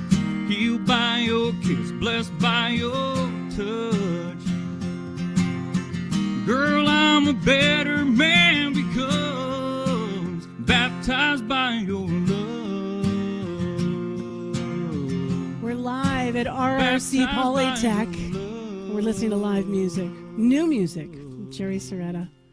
Beautiful. I'm so sad that it's me clapping and listeners can't see everybody else smiling and clapping in the hallways and hear it, Jerry. But good luck with that tune and with the future of what you're doing with music, but also with what you're gifting through your work with the workshops to, as you put it, decolonize education. Appreciate you. Chimi Gwich, thank you, and merci. Thank you so much. You're on 89.3 FM, 990 AM on the app and YouTube. I'm Marcy Marcusa. This is CBC. We're live at RRC Polytech in the mall level. Getting a concert this morning, Scott Reguer. Amazing. Yeah, you're a lucky person to be there, Marcy, enjoying that. That was awesome. I certainly am. Well, let's turn to something that wasn't so happy, unfortunately, and positive. It was a memorable day in hockey as we look at sports, but not for our Winnipeg Jets. No, tough outing in Los Angeles against the Kings last night, Marcy. A 4-1 loss to the Kings. Former Jets goalie David Riddick was the guy in goal for the win. Only had to make 14 saves, though, actually 13 in all, as the Jets managed their fewest attempts in a single game of what's otherwise been a pretty successful season. But at least Winnipeg wasn't alone in losing among Canadian teams last night. Misery loves company, I suppose, because Toronto, Vancouver, and Calgary all fell as well. Speaking of Calgary... That is the sound of a Ukrainian girls team, Marcy, singing their national anthem at the Calgary airport. The team is taking part in WickFest, Haley Wickenheiser's annual hockey festival. That anthem came after 56 hours of travel, including a 24-hour bus ride from war-torn eastern Ukraine to Poland that required an armed escort. This team of 11 to 13-year-olds is called the Ukrainian Wings, and they're not the first to seek a hockey haven in Canada since the war began, but they are the first girls team, and they play their first game today. Wickenheiser says, we give them a week of peace and joy here, and I hope they can carry that with them. To another sport here, the Raptors have won a game on the road. They have, and their victory in New Orleans actually wasn't that close last night. They beat the Pelicans by 26 points. Usual reserve player Jamison Battle led the way with 24 of them. Didn't see that coming. And I didn't see these comments from Battle coming either. One of the big things I'd like to do is journal. It's just a release. Every night you just come sit down and just talk about your day and just let go of all feelings that you have and just reflect. And I think that's one thing I love to do is read back and reflect on times that I've gone through. Just staying present in the moment. And I kind of use it as a car analogy where you're in neutral, ready to go forwards or ready to go backwards, because that's a possibility as well. But then it's what you do after you move backwards to get back forward. So just staying neutral, staying present in the moment. Not exactly your standard giving it 110% clip, but then we shouldn't be surprised from a guy who was an academic All-American at Ohio State, where he averaged better than 90% in his coursework. Last night, Battle averaged close to 80% on his three-pointers, something the Raptors desperately need. So expect Battle to get lots more floor time tomorrow in Miami when Toronto goes for road win number 2. And lots going on in soccer, including more Canadians playing in the European Champions League, right? Right. He may not have scored yesterday, but Ottawa's Jonathan David was still excellent, Marcy, in his club Lille's win over Bologna. And Vancouver's Alistair Johnson helped Celtic to a draw with Bruges. We have a record number of Canadians in the Champions League this year, including, of course, Alphonso Davies and his side, Bayern Munich. All right. Thanks a lot, Scott. You bet. That is Morning Sports on CBC with Scott Reguer. Well, we have a traffic note here. Eastbound Notre Dame at Emily by Jacob Penner Park. The two right lanes apparently blocked by police cars, actually. So keep left. That's Julie calling the commuter line. Also, highways 267 and 20 around Dauphin are slippery. Some are saying even sheer ice. So just be careful out there, Manitoba. 788-3093 to reach us. Coming up, a carpentry student, an electrician student, and an automotive tech student sat down with a radio host. And what do they say? We're going to find out right after your CBC Winnipeg News about Gen Z and their future with the trades. What are their hopes for their industries, and why did they choose the trades and studies here at RRC Polytech? Our live show continues after your CBC Winnipeg News. This is CBC News. Good morning. I'm Heather Wells in Winnipeg at 7:30. It is feeling wintry in Winnipeg today. Periods of light snow. Right now it is -10. Temperature sticking close to -11, and it is going to be windy, creating a wind chill. A woman who says she was sexually abused as a child by a priest in Western Manitoba is coming forward with her story. Shelley Trubiak says she was abused by a priest at St. Elijah Romanian Orthodox Church in Leonard during the 1970s when she was only 12. She reported the allegations more than 50 years later to RCMP. Konstantin Turconi was charged earlier this year with rape and sexual intercourse with a person under 14. Trubiak says she struggled for years to deal with the alleged abuse. He took my life, my childhood. Most kids have nice memories, good memories. Not me. I have terrible memories of my childhood. Trubiak hopes sharing her story helps her heal. Draconi's lawyer says he denies all allegations and will plead not guilty to the charges. Manitoba's premier says the federal government needs to take Donald Trump's trade threats seriously. The president-elect has vowed to impose a 25% tariff on all Canadian and Mexican imports when he takes office. He says the punitive tariffs would stay in place until both countries stem the flow of migrants and illegal drugs into the U.S. Wab Kinew speaking yesterday after an emergency meeting with Canada's other premiers and prime minister. We have to be able to speak plainly and to talk directly and in a mature way with Mr. Trump, with Mr. Trudeau, with our counterparts at the state level and in the other provinces. This is not the time for tiptoeing around. This is a time for a serious approach to protecting our economy, to protecting our communities. Kinew says he pushed in the meeting for Ottawa to spend more on law enforcement and on the military. He also hopes to send a delegation to meet with U.S. officials after Trump's inauguration. Ukraine says it is being bombarded this morning by Russian cluster munitions targeting energy infrastructure. About 1 million people are said to be without power. Explosions have been reported across Ukraine. Officials are concerned Moscow will severely damage power facilities across the country. One energy industry official has told the Reuters news agency Ukraine has taken several nuclear power units offline. You can hear the latest national and international news coming up on World Report at 8.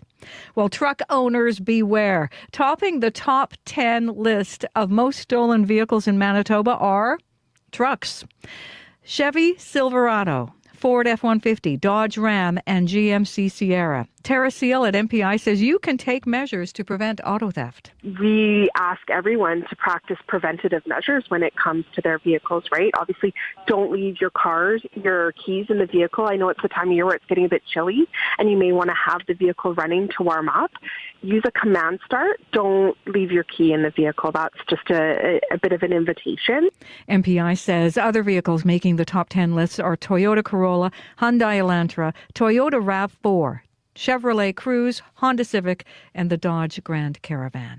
Winnipeg postal workers are helping Santa get his letters this holiday season. The union for the post office may be on strike, but says it won't stop a decades-long tradition. CBC's Felicia Adam has the story.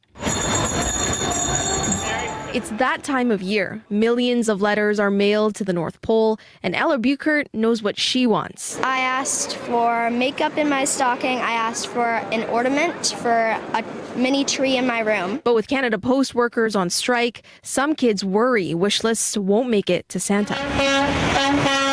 On the picket lines, you'll find a mailbox just for Santa letters. Sean Tugby of Cup W says despite a strike, the union will continue the 40-year-long tradition of delivering wish lists. Dispute or not, Santa needs those letters because he needs to figure out who's getting what. Once she learned the strike wouldn't stop her letter from reaching Santa, 9-year-old Ava Henson knew exactly what she'd write. Dear Santa, from Ava. I've been a really good girl this year, and I've been nice to my family, and I would like a Furby. Since Monday, the union has gotten more than 200 letters. Felicia Adam, CBC News, Winnipeg. And you can drop off letters to Santa in Winnipeg at 1199 Marin, 208 Provencher, or 1870 Wellington. Well, only one made it in. Velarde, score! Velarde picks up a loose puck, puts it in. Gabe Velarde in the second period on TSN as the Jets fall before the Kings. 4-1 the final. Connor Hellebuck making 30 saves, but the Jets had a season-low 14 shots on goal. Winnipeg head coach Scott Arniel. Everybody's ornery. I mean, when you lose hockey games and you're never really happy, I mean, it's also a lot about moving on to the next game. And, yeah, you know what, we were slow to get out again. And, I'll put that on me again. I got to make sure that, we push harder here. And the Jets get to do that hard work tomorrow when they travel to Vegas to play the Golden Knights. You can find more Manitoba news at cbc.ca/Manitoba. Heather, I got to tell you something that I think we thought we were making news like about half an hour ago. So we're down here mall level at RRC Polytech, right? Like this is Notre Dame campus. Yeah. So all of a sudden it like started being like vibrating almost like, and we're like, oh no, like what's happening?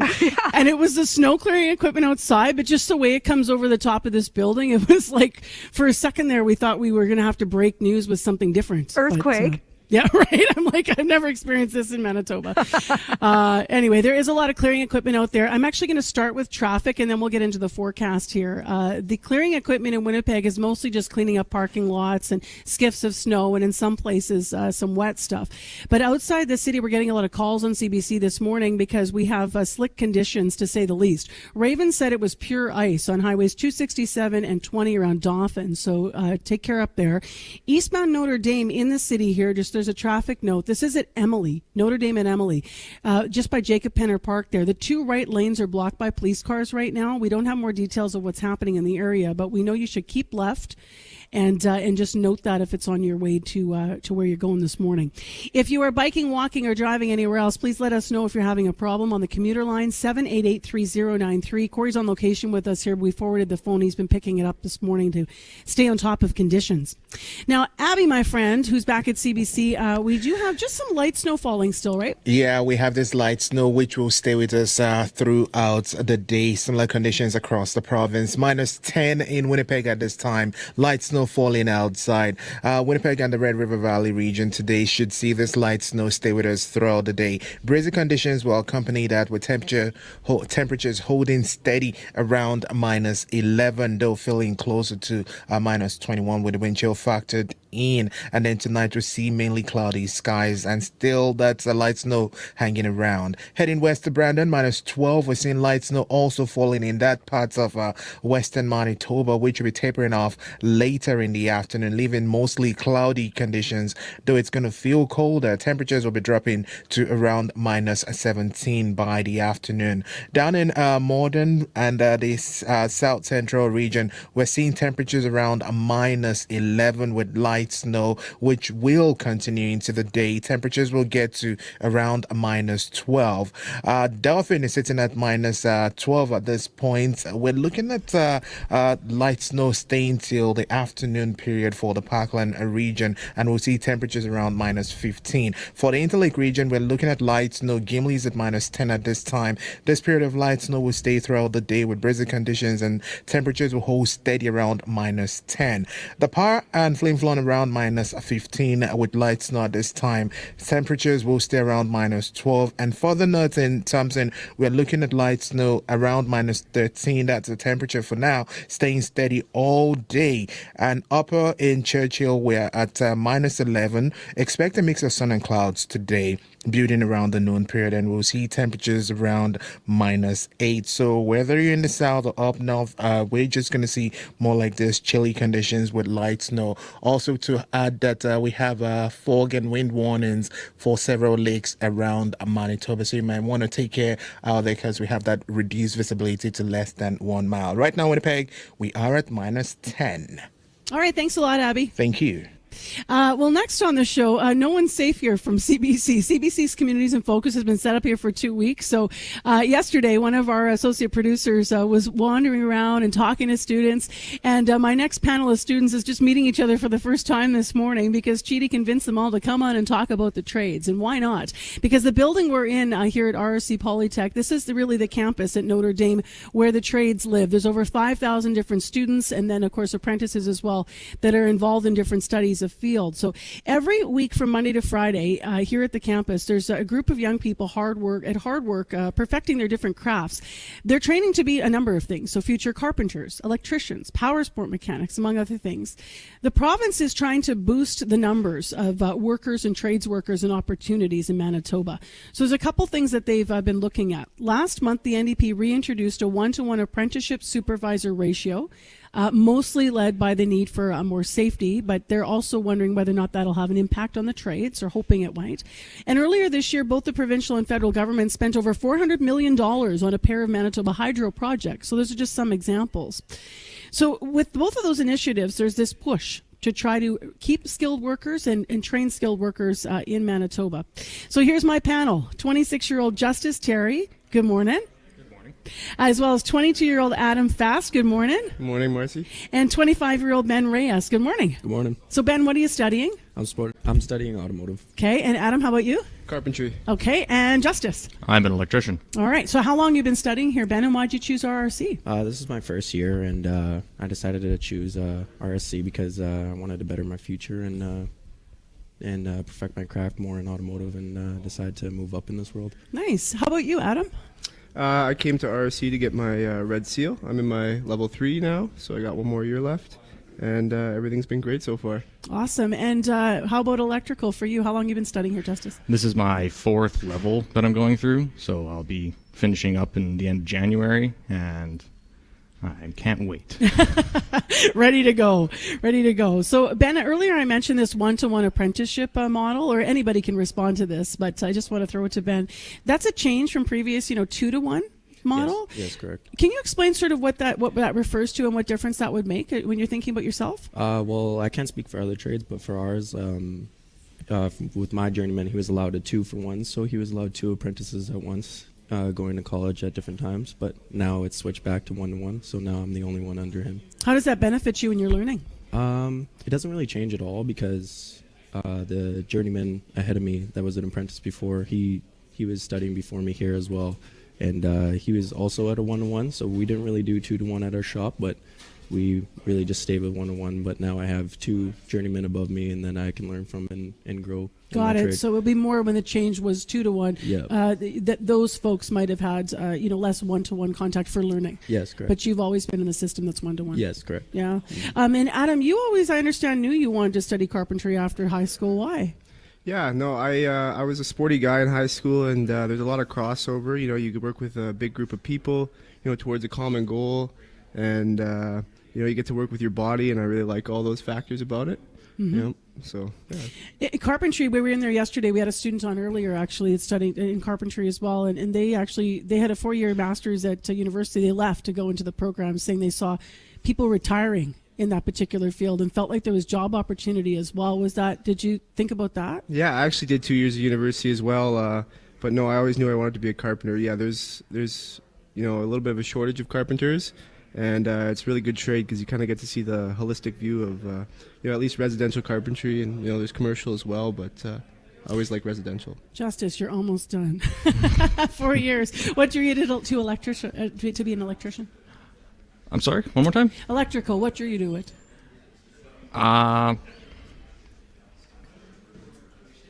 There's a lot that goes on in electrical, and when I was first coming up to be an electrician, my whole idea was, I wanted to be an electrical engineer. And then I decided that I'm glad I'm not an electrical engineer now, because there's too many times where I've been on site and I've looked at the print and I've just looked at the engineered print and I've gone, this is not going to work. It's not for you.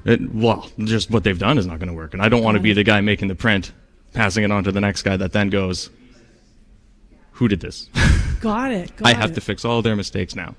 So the fact that I am hands-on, I can look at it and I can see those mistakes and then fix them is a lot more appealing. The labor aspect, it's a lot more appealing than sitting behind the desk and just stamping on a piece of paper saying, yeah, sure, this will do. How did you decide to be an automotive mechanic? I've always been growing up around cars and stuff and watching F1 races and everything, but what really got me into it was I saw that my friend actually was in it and in the apprenticeship program as well, and he was telling me that all of his schooling was free and his work takes care of all of that and stuff, and that he thinks that I should get into it. So I decided to, since I've always been growing up around cars and trucks and all that, I decided to give it a shot, and I'm loving it so far. Yeah. We got to talk later. There's a really good documentary on the mechanics behind the F1 cars. Yeah, correct. You've probably seen it already. If you haven't, it's really, really cool. What's a common, for you, Ben, in carpentry, what's a common misconception that you find people have about your trade? Like a myth? Is it one of those everybody thinks they can do it themselves trades? Yeah, you know what? That's there's a lot of Kijiji carpenters out there, and it just adds more credit to the Red Seal, and you want to have that credit behind you. What do you want to build? Like, do you want to build, like, when you think about it, where do your skills lie? Are you an artist? Are you a house builder? Like, what do you want to build? What do you want to do with it? I'm really interested in residential carpentry, and it's kind of nice because carpenters, they're there when you're pouring the foundation and forming that up, and then you're there all the way to the end doing base and case and, the finished product. So I like the idea of building a house start to finish. I work for a great company, Winnipeg Building and Decorating, and we do insurance claims. So you could one day, be framing a garage, and the next day putting cabinets in an apartment. And it's really good. And what about for you, Justice? What do you think that people commonly sort of misunderstand about the trades overall, like some of those things? I think every trade is, anybody can look at it and think that, I can just do this myself if I go on a YouTube video. And I'm not going to lie, there's a lot of guys that do not know anything and they go on YouTube and then they actually get the correct answer. So as much as it's true, you really shouldn't be doing that, especially when it comes to electrical, because you think that you can do it yourself, but you can die very easy when you're doing your own electrical. You need to have that trained professional come in and actually do it for you. You should always have a trained professional come in and do it for you instead of trying to do it yourself. What are the chances that you three are going to stay in Manitoba when you're done your training? What do you think, Justice? Are you already thinking about it or not? Well, it depends. Once we all get our red seals, we're accredited across Canada, so we could go anywhere that we want. And there's a lot of places around the world that'll actually accept the red seal from Canada. It's highly recognized, and that just opens up any opportunity. I know for myself that when I get my red seal, that means that there's no limits. I can do whatever I want. You can point at anything right now, and I'll tell you, yes, I can work on that as soon as I get my red seal. So you're not sure if you're going to do it here or not? I might move. Yeah. I mean, there's some other things that are anchoring me here to Manitoba, but maybe once those things are gone, then I can move somewhere else. How about for you guys? For you, Ben and Adam. What about you, Adam? I plan on staying. I see there's a lot of building to be done here. We got a lot of space and got a lot of new people coming, so this is good. It's a good place to be. I plan on staying. And Ben? I haven't fully decided yet. I've always wanted to move to Calgary because the rest of my family's been out there, but there's always work here. There's always work in Alberta. There's always work in Ontario. Yeah. So I'll just see where the future takes me, if a good opportunity comes up. Let me, before you guys go this morning, thanks for sharing so much about your studies and what you want to do with them and your hopes. I wonder, as Gen Z, when you look overall, there's a lot of push to sort of bring the trades back now, but then there's also, it's an interesting generation, your generation, because then there's also a lot of stress, about everything in the world right now, and also about job opportunities and finances, and everything's so expensive, and will I have a house? And top of mind, do you feel more hopeful or worried? And how does studying here help you with some of those anxieties that can live in Gen Z? The studying here has been very difficult because my program's only 8 weeks, there's an exam every week. So for example, last week we had 3 exams. So the stress is not it's not getting better. It's adding on, but honestly, it's all worth it in the end because that just means that I'll be better and smarter as soon as I get out of here. It's going to give you a light at the end of the tunnel a little bit, yeah. maybe. How about for you? How are you wrapping your head around all that, generationally thinking? I find myself in a good spot here. There's there's no shortage of jobs in my case that I've experienced, and it really helps when you work for a good company. Like I said, Winnipeg Building and Decorating, they treat their employees right. So I'm fortunate to be in a good circumstance. And for you, Justice, feeling overall more positive or worried as a Gen Zer looking forward? Feeling that way I always feel. I don't really care too much about any of the problems in the world. I just focus on what I'm doing and make sure that I'm doing it right. And you're almost done. And I'm almost done. Good luck the rest of the way. Thank you 3 for being here, especially since you apparently have an exam every week. Yeah. Take care. Nice to meet all of you. Thank you. Yeah, so some of the students here at Red River College, at RRC Polytech, that is Justice Terry, Ben Reyes, and Adam Fass. They're all skilled trade students here at RRC Polytech. We're on the Notre Dame campus, and we're learning more about the programs with our Communities in Focus on Gen Z and the future. This winter, help us make the season kind by supporting Harvest Manitoba. I'm Vince Barletta, CEO of Harvest Manitoba. All it takes is 1 can of food, $1, or even 1 hour of your time. Join CBC as we donate a day of programming in support of Harvest Manitoba December 6th. Find ways to give to Harvest Manitoba at cbc.ca/kindmb. Well, the time right now is 10 to 8 on 89.3 FM, 990 AM on the app and YouTube. I'm Marcy Marcusa, and as you can hear, we're live at RRC Polytech this morning. We're at mall level outside the library. Students are starting to come in, and some folks are watching the show now, and we're grateful to have them here. My next guest has quite a story. She left the hope of a high school diploma behind, she says, at some point. She dropped out to work at South Beach Casino initially. She was struggling in the education system. She says school just was not sticking after some of her life traumas resulted in some mental health challenges and some serious stress. She ended up at 7 different schools. So what is it about this place, Red River Polytech, that now has this 24-year-old, Heavenly Martins, not only back in class, but making the daily drive to get here from Broken Head, Ojibwe Nation, where she now lives? Well, Heavenly's here to tell us. I should point out she stayed in the city last night, so we're not going to get the traffic report, but we are going to hear your story. Good morning. Good morning, Marcy. Your skirt is beautiful. Can you just talk about it? Ribbon skirt? Yeah, so actually it's technically my grandmother's, because for her birthday this year, one of her friends, her name is Lisa, I believe, she made this beautiful skirt as a gift, and my grandmother lets me wear it when I go do ceremony and stuff like this, just so I can have her with me. And yeah, because she doesn't get out as much as I do, so she says she wants it to be used. Oh, how special. Yeah. Lovely. For the radio listeners, it's just got pink ribbons all the way down and some just beautiful flowering on it. What program are you taking here? I'm currently in the Pathway to Business Communications and Digital Technology program. And so right now it's just like a 9-month kind of introductory. And then, so after my 9 months is over in May, I get to choose my progressional program afterwards, which will be like 2 years, and I'll get my diploma through that program. So you're already looking ahead. What do you want to do with your education? I have a few ideas. Right now, I'm kind of undecided between communications, like focusing on journalism, but I'm also super interested in their social innovation and community development programs, specifically community development. I mentioned part of your story. You went to 7 schools. You grew up, actually, you shared with me in Winnipeg's North End, and then out around Broken Head, where you are now. You were once in a school with 100 students, and then you were in a school with 1,100 students. Yeah.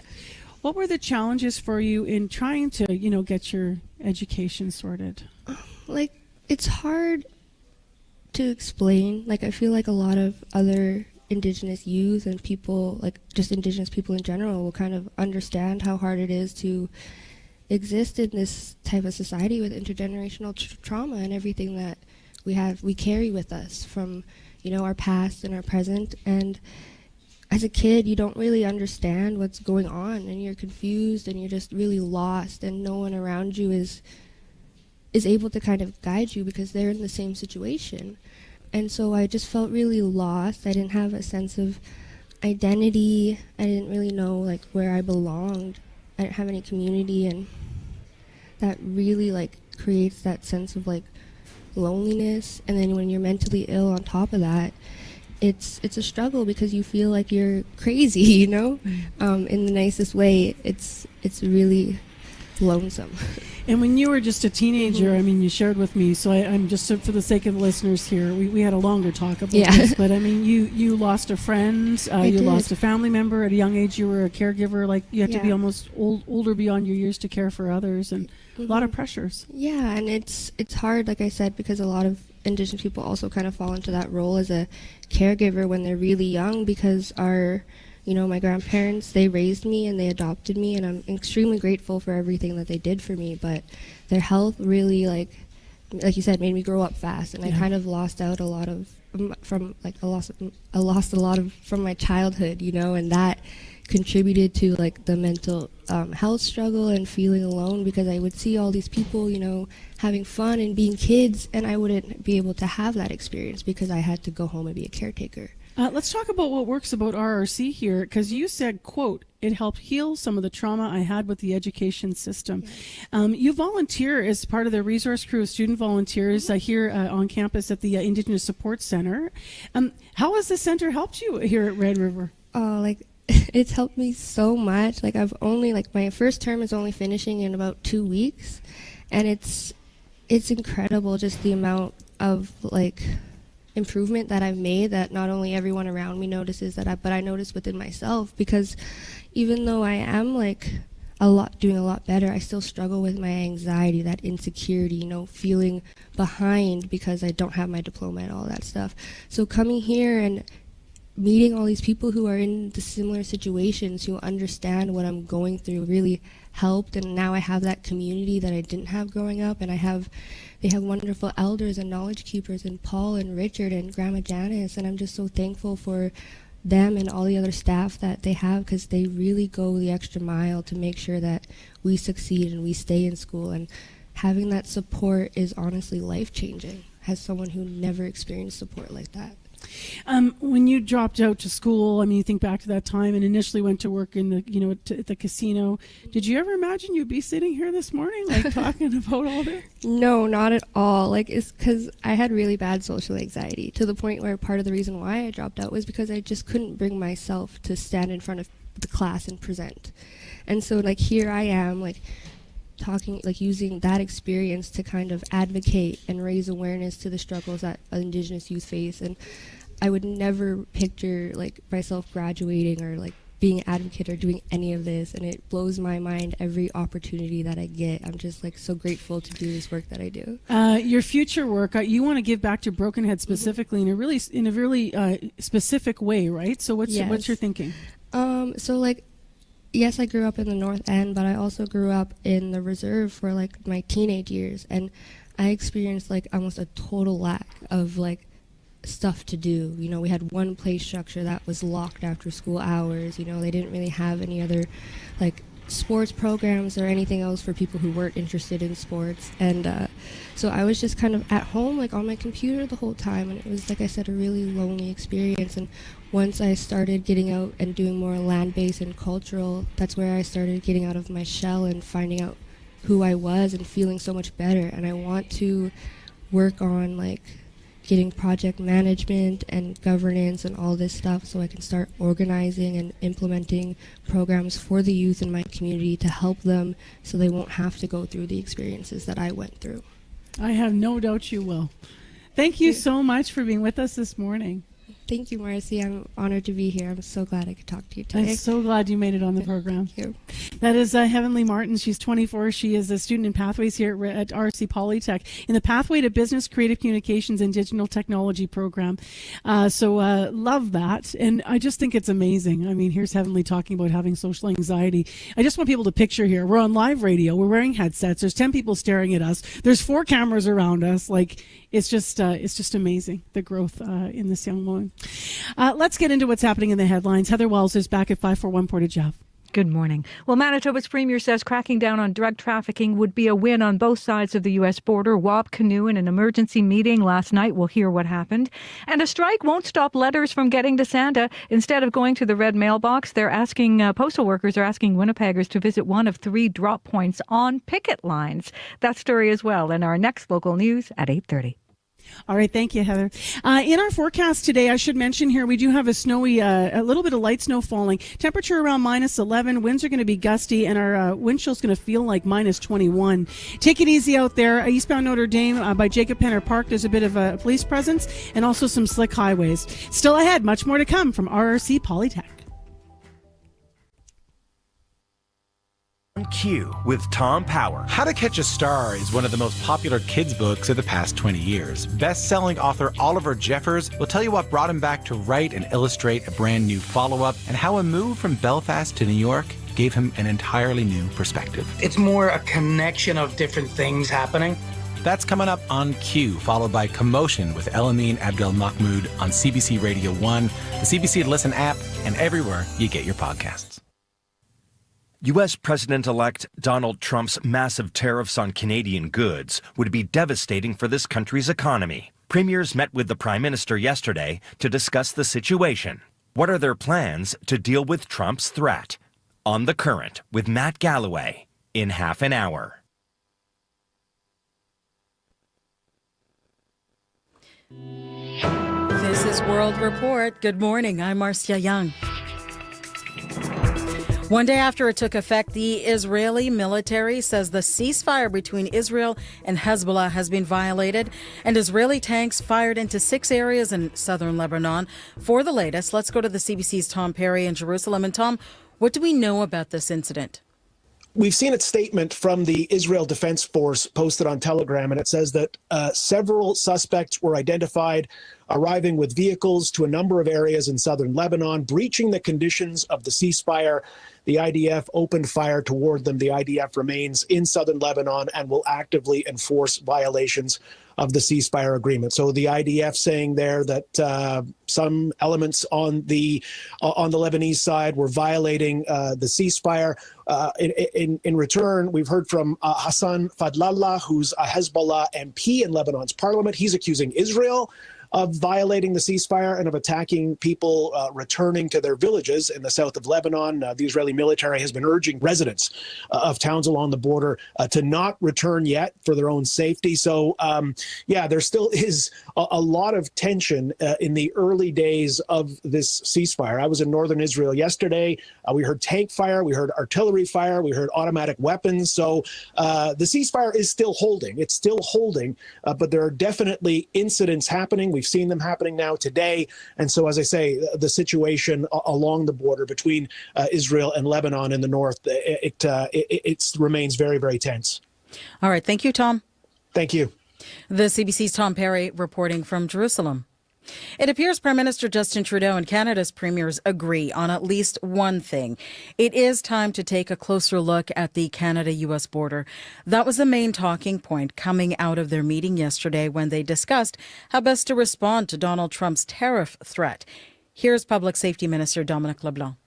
I don't want to speak for the finance minister or hypothetical spending bills, but I would find it shocking that the opposition would not allow us to present legislation or spending plans that would increase the ability of Border Services Agency and the RCMP to do their work.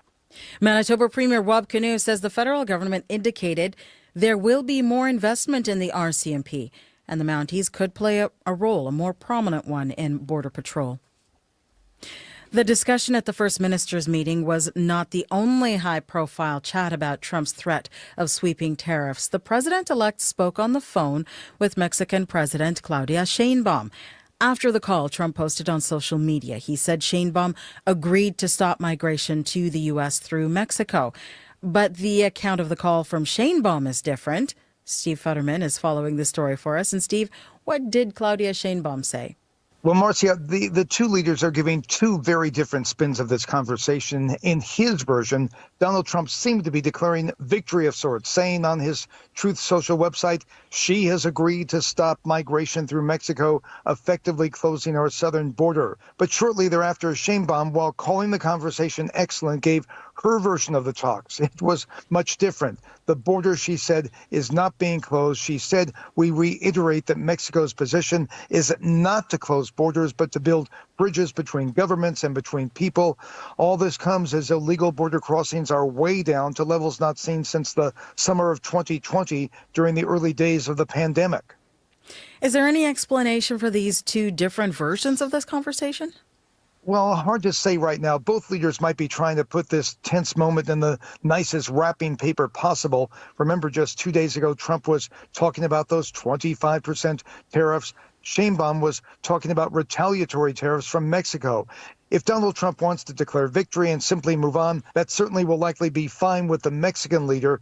It certainly points out, though, the delicate nature of illegal immigration as Trump prepares to take office in January. He promised to essentially stop illegal immigration from Mexico. And remember, when he was president before, in 2019, there were more than 100,000 illegal crossings a month. Thank you, Steve. Thank you, Marcia. Steve Futterman reporting from Los Angeles.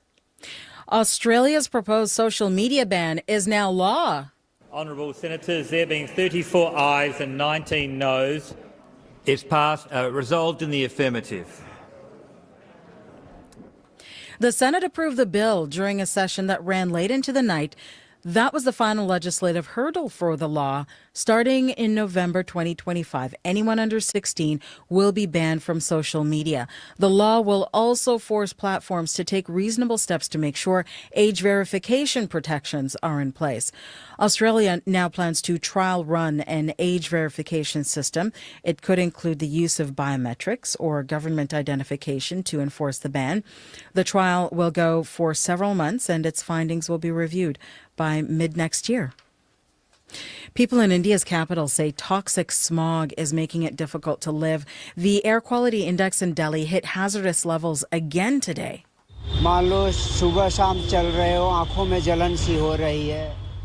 This man says the pollution is causing a burning sensation in his eyes.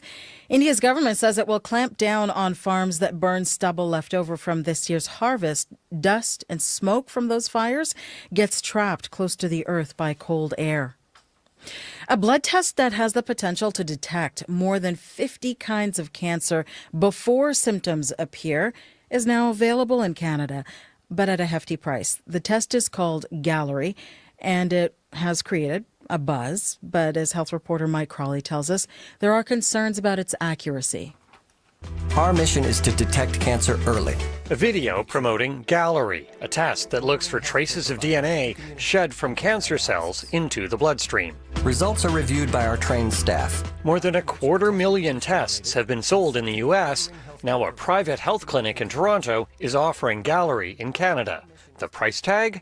$2,100. I've had several patients go to the U.S. and get it done there. Dr. Melissa Hirschberg is the clinic's medical director. Since she made Gallery available 3 months ago, she says about 50 patients have taken the test. Some of them have a family history of cancer. Some of them are anxious about cancer. Roughly 1 in every 100 patients who does Gallery will be told that a cancer signal was detected. But the test doesn't diagnose precisely what the cancer is. That requires further scans and procedures, and studies suggest more than half the time, no cancer is actually found. Look, this is amazing technology. Dr. Keith Stewart is director of the Princess Margaret Cancer Centre in Toronto. The question is it cost effective? How often do you get an accurate result? How many times does it pick up a very early cancer versus a late cancer? Those are all still things in the research domain for the large part. The makers of Gallery caution that even if you do spend the money on a test, it's not a substitute for other recommended screening, such as a mammogram for breast cancer or a stool test for colon cancer. Mike Crawley, CBC News, Toronto. Inuit in Canada's 4 Arctic regions have never had a university to call their own, but a plan unveiled by Inuit Taparit Kanatami aims to change that. Students could soon have the option to stay in their homeland and get a degree rooted in Inuit culture. As Juanita Taylor explains, this will not be like other schools.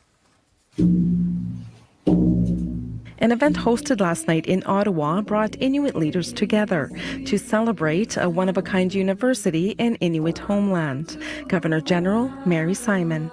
It will advance economic development and create job opportunities. It will advance reconciliation in Canada. Simon took part in the early discussions when she was president of Inuit Taparit Kanatami, or ITK, over 10 years ago. Now, a $50 million donation from MasterCard Foundation will accelerate the plans.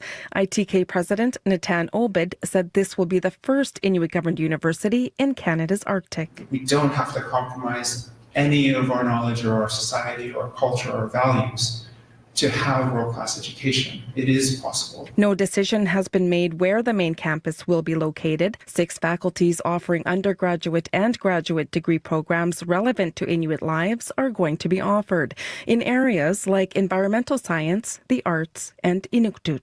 I think it's very exciting. It's exciting news to hear. Tracy Deniston is from Nain, Labrador. She had to move her and her family to St. John's to complete her master's in social work at Memorial University. Just bringing us together is another way of connecting us to who we are, and I feel it's a positive thing. Deniston will have her master's degree by the time Inuit Nunangat University opens, hopefully in 2030. Juanita Taylor, CBC News, Yellowknife.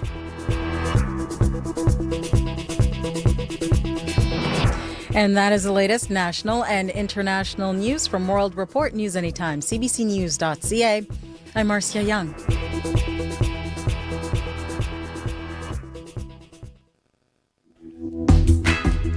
Good morning, Manitoba. I'm Marcy Marcusa, and this is CBC's Information Radio. We are live. I love this. I've had such a good time here at RRC Polytech this morning. This is Communities in Focus.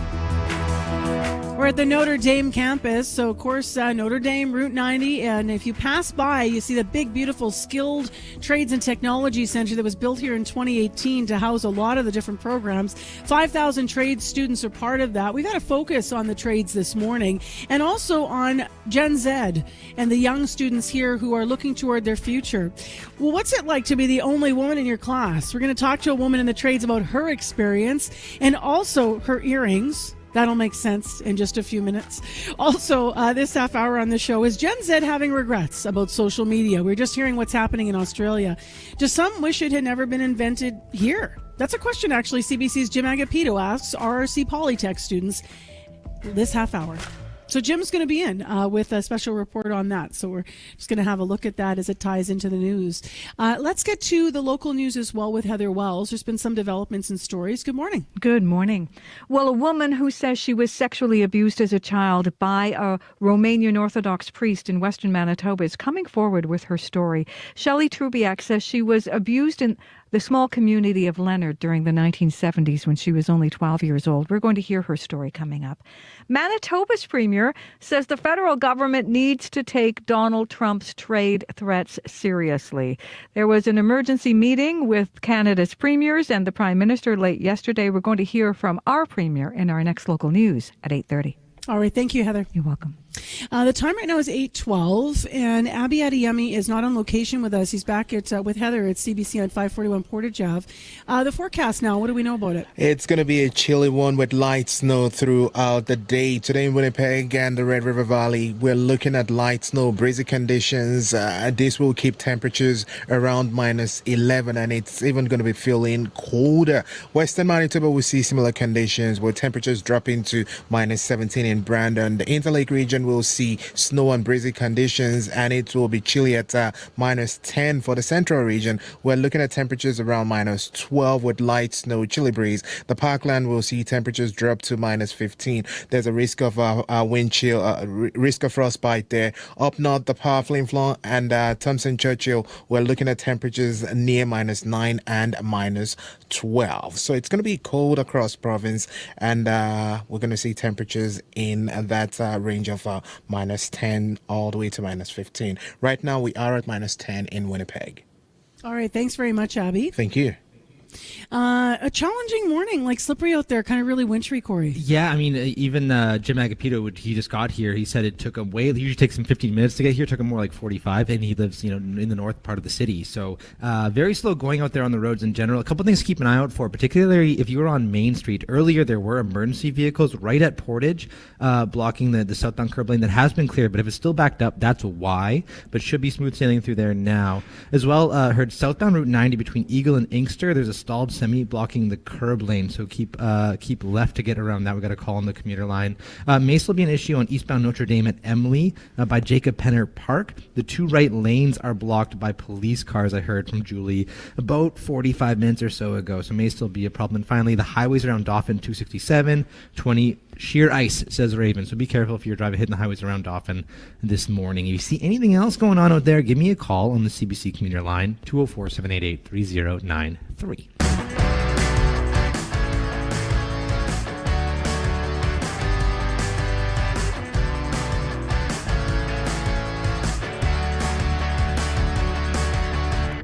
8:14 is the time right now, and it sure is nice to be back on campus. I went here years ago. It's a changed place, though, Notre Dame. And remember, it's part of a system because Red River has the Exchange campus. They have satellite campuses all over the province. But here it is fundamentally about a lot of the trades. And that is because here there are 35 trades studying different trades at the Notre Dame campus for RRC Polytech. And there's over 5,000 students in total in those programs. Now, one of them is my next guest. What is it like to be a woman studying in the trades, but the only woman in your class? 29-year-old Sam Slade knows. She's in her third year in refrigeration and air conditioning technician program.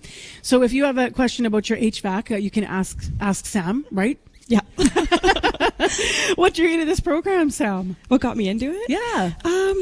I guess a number of things. My dad's always been kind of trade adjacent. He actually used to be a teacher here before he retired. He was teaching intro to trades, and they always encouraged me to be really independent. So when I got laid off due to COVID from my job waitressing, it kind of just made sense to try to get into trades and learn how to do things for myself and work on my own home and take care of equipment. So the only woman in your class, what's that like?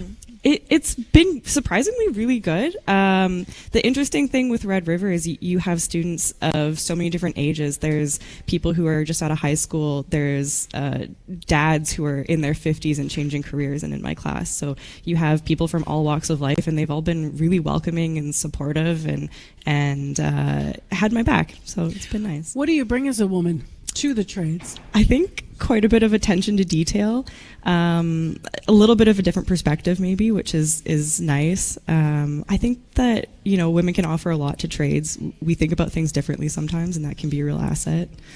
People can't, so the YouTube viewers who are watching our VMix and our stream can see you, but our radio listeners can't. So I just need to describe your gorgeous purple hair and your shirt and your green overalls. I mean, you're like a ray of sunshine, but this is about your earrings. Now, describe what's on your ears. So I've got these little earrings. They've got a lever back clasp, and then hanging from them is my earplugs, actually, for hearing protection.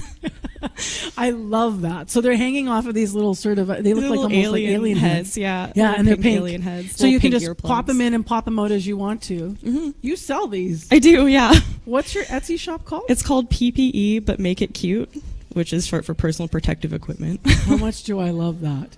It's interesting. I did a story years ago, though, about women in different trades and different fields. And I mean, I know we're this is cute PPE, but there are also different things. There's different aspects, whether they're to that. Yeah. In terms of in terms of, as you were saying, how you might be thinking differently as a woman and what you're bringing. Yeah, it can be really challenging for women to find PPE in the trades. There's fall protection equipment that is built differently for women because you need to distribute the weight differently. It buckles differently, so it's more comfortable and easier to wear, but it can be quite a bit more expensive than the generic stuff sometimes. So yeah. What about outside the classroom in the real world? What's it like to be a woman in the trades industry in the province? It's been interesting. Employers are very willing to, invite women into the space and invest in them, even with little to no training, because they want to see more of us in trades. So I've had a good experience with the employers, with my coworkers as well. They've been really supportive, which has been nice. They've had my back. They've always been willing to teach me things and. Yeah. What are some of the barriers then? Because this is, as you said, they're trying to get more women in the trades. What more, in your view, could be done? What might they be thinking about or working on, in your view? Maybe just more outreach and more supports. I know we have a few. There's, I think, the Office of Women in Trades, and MITT has a program as well. But I don't think enough women know about it, and I don't think that they maybe know all of the different things that trades entails. It's not always being dirty and heavy lifting. There's a lot of problem solving, and there's so many different niches. You can really get into it and do so many different things. So. What are your hopes for the future? For your future, like how long's your program? It's a 4-year program. I'm in my 3rd year, so in about a year I'll be a journey person. I'm really excited for that. And I've started on the residential side of the trade, and I've moved to the industrial side. I'm just excited to learn more and see where it takes me. I love meeting you this morning, and thank you so much for sharing your story. Yeah, thank you for having me. That is Sam Slade. She's in her 3rd year in refrigeration and air conditioning technician program here at RRC Polytech. And yes, you can also check out her Etsy shop, which is called PPE But Cute. Doors are closing. A Singapore publisher asked customers to ignore their subway ride and escape into a book. A French supermarket sold copies of Moby Dick at its fish counter. And a cagey Brazilian bookseller got felons to write reviews. The Art of Marketing a Book on Under the Influence with Terry O'Reilly, Thursday morning at 11:30, 3:30 p.m. in Newfoundland, and on the CBC Listen app. It is 8:19 right now on 89.3 FM, 990 AM on the app and YouTube. I'm RC Marcusa. We're on location at RRC Polytech this morning. We're right by the library. We're mall level on the Notre Dame campus as people are coming in to get their coffee and heading to class. And no one looking too stressed, which is surprising because it's a snowy, icy morning out there, and also there's exams. It's kind of getting to that time of year, right? But everyone coming in for their daily classes. Well, let's talk about something that has been in the national news today, and in fact, international news. The question is social media a blessing or a curse? For many Gen Zers in North America, it's something that they've never lived without.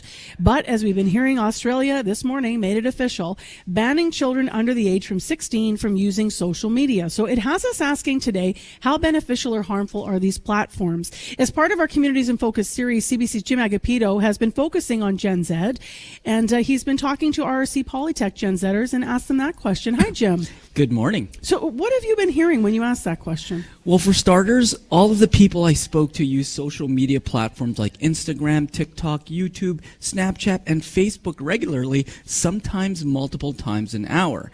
And despite using it that much, they sometimes have regret. They say it's something they can't avoid. Is that a good or a bad thing? Well, there's lots of different opinions, Marcy. Let's start with Damon Valente-Fonesca.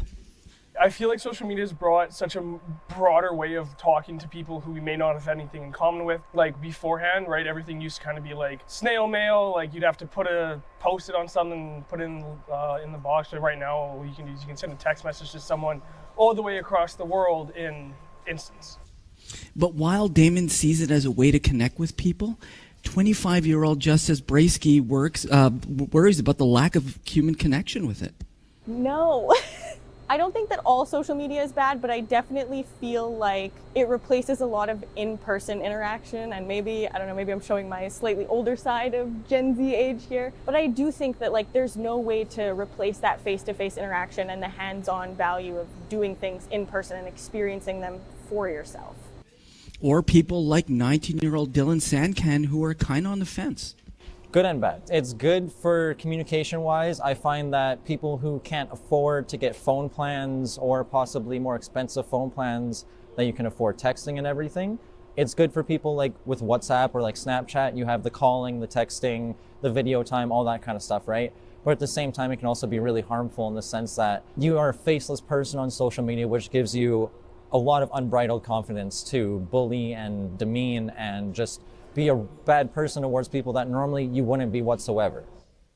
So a faceless person, he's talking about bullying there on social media. What's he seen? Well, he's referring to platforms like Instagram, where you have people giving you likes on a photo of something you might be proud of, to people who are negative and putting you down. Dylan knows people who aren't typically mean in person who add a negative comment to be mean. It drags down a lot of friendships, relationships, everything. Like it's very harmful in the sense that 2 clicks and something can never be undone. And it can harm you in the physical world and your digital footprint. And that could mean forever, right? Which is very, very bad in my opinion. The thing is, he's still on it, right? So people are still using it. So where does he see positive? Well, of course, it isn't all doom and gloom, RC. For people like Damon, he says all you hear are terrible stories. But you know what? He's got a really good one. I can share a good story. There's this person I've been friends with since COVID started. His name's Logan. I met him through, I was talking to other friends that I had online, and then they were like, oh, hey, we want you to meet this dude. So they invited him to the call that we were in, started talking. He's a guy that I talk to almost every single day. So that's probably one of the best stories that I have from social media. I'm more of a homebody. Like I like being at home, so social media has kind of made it an easier way to talk to my friends. Yeah, to people like 19-year-old Michael Guerrero Marcy, who uses it to be informed and entertained.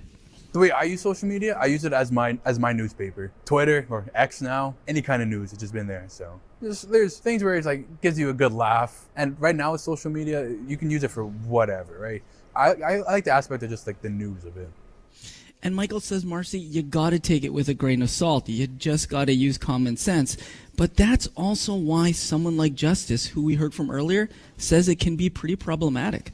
It's social media, not everything on there is 100% fact as well. You kind of got to approach it with a little bit of a critical lens. I'm big on media literacy, so I really like to verify stuff. I'm very thankful that my parents were big on that one, is making sure that, you can verify this for yourself. Don't just trust it at face value. Look for good, reliable sources that are experts on the matter, and it's well backed. It's not something that can be just easily changed on the internet like Wikipedia. I'm relieved to hear her say that. I just, as a journalist, I'm relieved to hear her say that. Be media literate, check it out, verify. How do they feel about where we started, like this Australia and this social media ban for teens under 16? You know what? Justice feels, Marcy, that social media is an addiction for young people, and a ban like this could be a good thing. I feel like teaching moderation of that in schools and at a younger age would help a lot, rather than, outright banning it. Teach people, because I do think there are useful applications for it. But I think that it is important for people to learn the skills of media literacy and limiting their time on social media. And surprisingly, Damon supports this ban.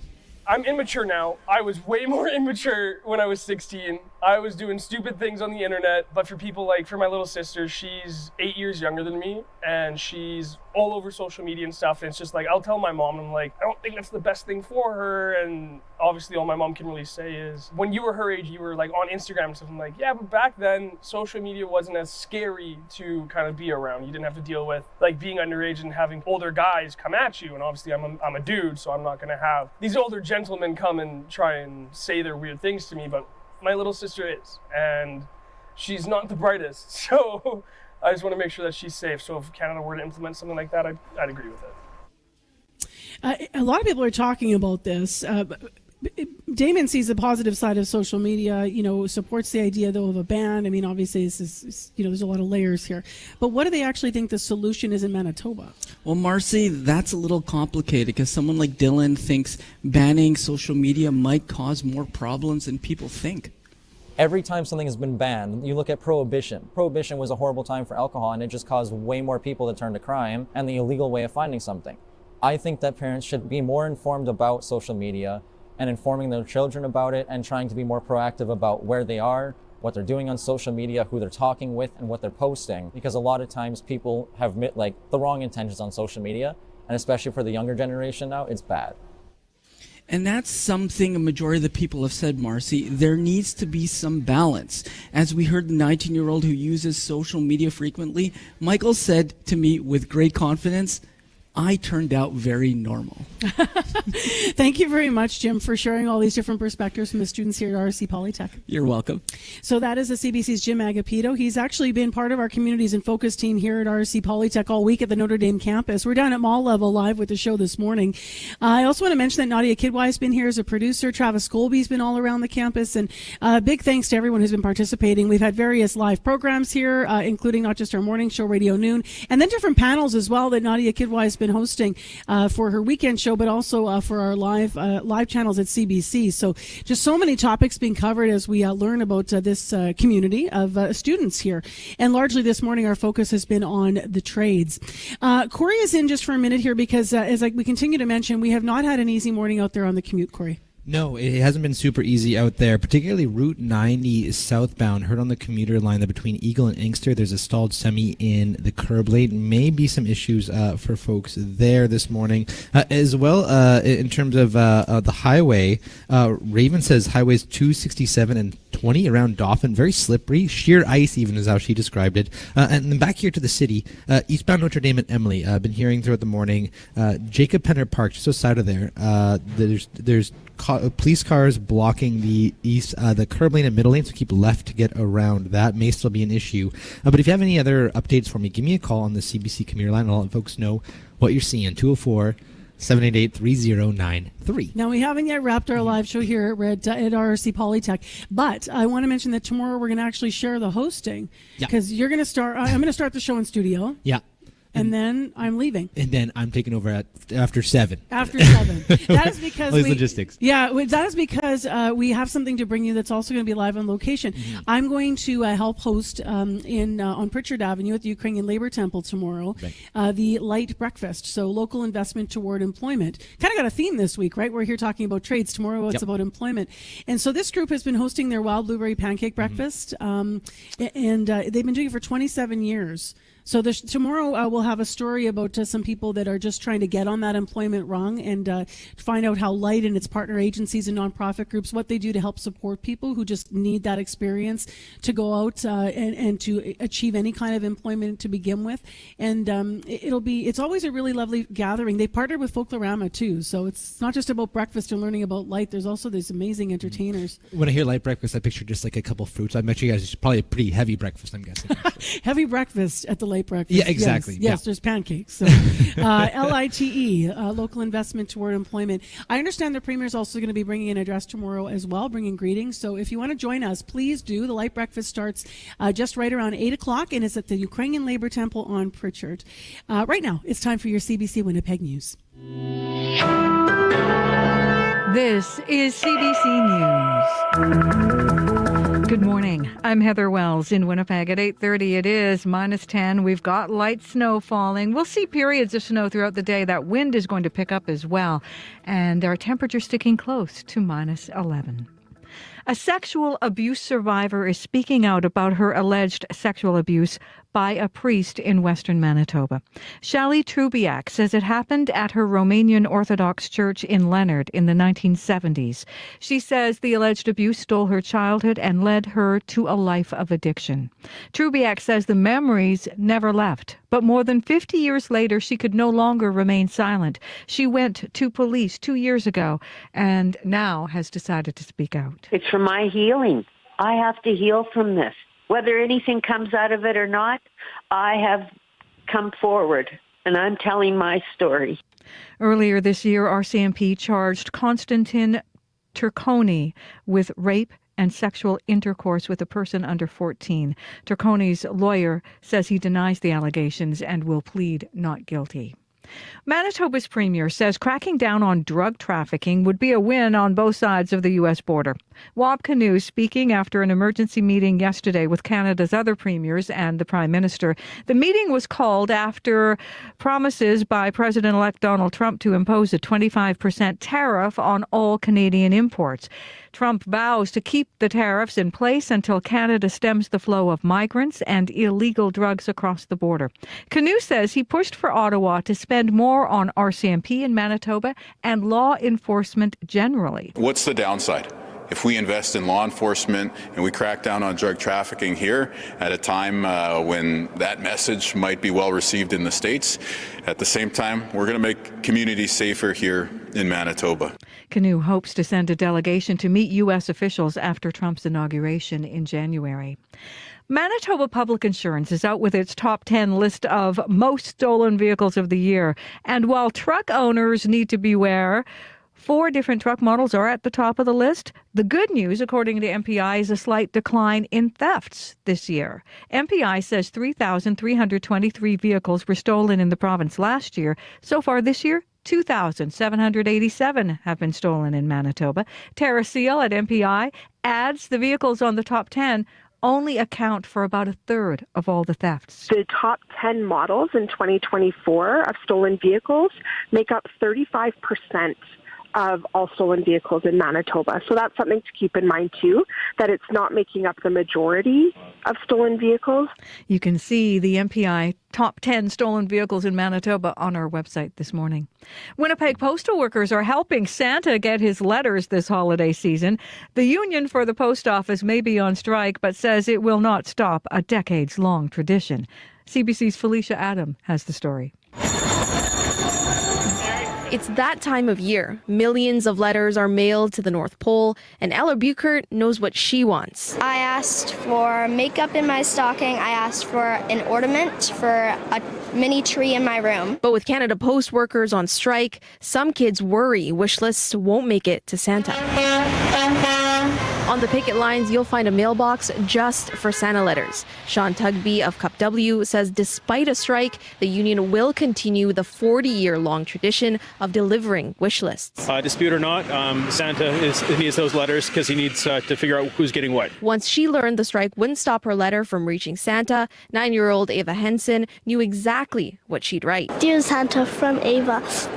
I've been a really good girl this year, and I've been nice to my family, and I would like a Furby. Since Monday, the union has gotten more than 200 letters. Felicia Adam, CBC News, Winnipeg.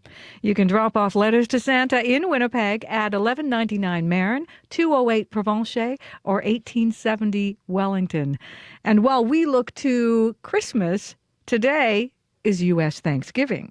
I want a deep-fried turkey. I want a moister, tastier turkey. I want... Canada's William Shatner is saying what he wants on his dinner table. The holidays living up to its reputation as one of the busiest travel days of the year, with 72 million Americans taking to the highways, nearly 3 million more expected at airports. All that traffic complicated in some cities by pre-winter weather woes. You can find more news updated throughout the day at cbc.ca/Manitoba. All right. Thanks very much, Heather. You're welcome. So big thanks to Heather Wells and Megan Ketchison in our news center this morning, as well as Abby Adeyemi. And thanks to Nadia Kidwai and Jim Agapito, who have been working so hard on Communities in Focus and gathering so many stories here, and for contributions to InfoRad today. To our team on site, Brian Harder, Travis Golby, Travis Peterson, Kevin Nipatebo, Corey Funk. Always love getting up at 4 a.m. with you guys. Thank you. Thanks for all your work and help today. And honestly, thanks to the students. If you want to feel good about the future, come and just sit here. Have a coffee, start talking to students. I'm just amazed by everyone's poise and commitment to their various areas of study. And I cannot believe that they all agreed to come on the radio, many of them for the very first time, and just talk about their hopes for the future. Just fantastic. Some of them were here up early studying for exams, and they still took time out to come on the radio. Amazing. All right, let's have a last quick look at traffic, Corey. Eastbound Notre Dame at Emily by Jacob Penner Park. 2 right lanes blocked by police cars, I've heard recently, so keep left to get around that. Route 90 between Eagle and Inkster stalled semi-blocking the curb lane, so stay left to get around that. Abby, last word for the Across weather? the province, we're looking at chilly, light snow and breezy conditions leading to temperatures around -11 in Winnipeg and the Red River Valley. It's going to be feeling colder, and for Brandon, we're going to see temperatures around -17. All right, Abby, thank you. Thank you. Well, on behalf of our whole team here at CBC, remember, Communities in Focus continues here on campus, and we've been live at RRC Polytech and Notre Dame campus on the mall level outside the library. My name is Marcy Marcusa. Take care, be well, Manitoba. We're back again tomorrow with another edition of Information Radio. The Currents coming up next.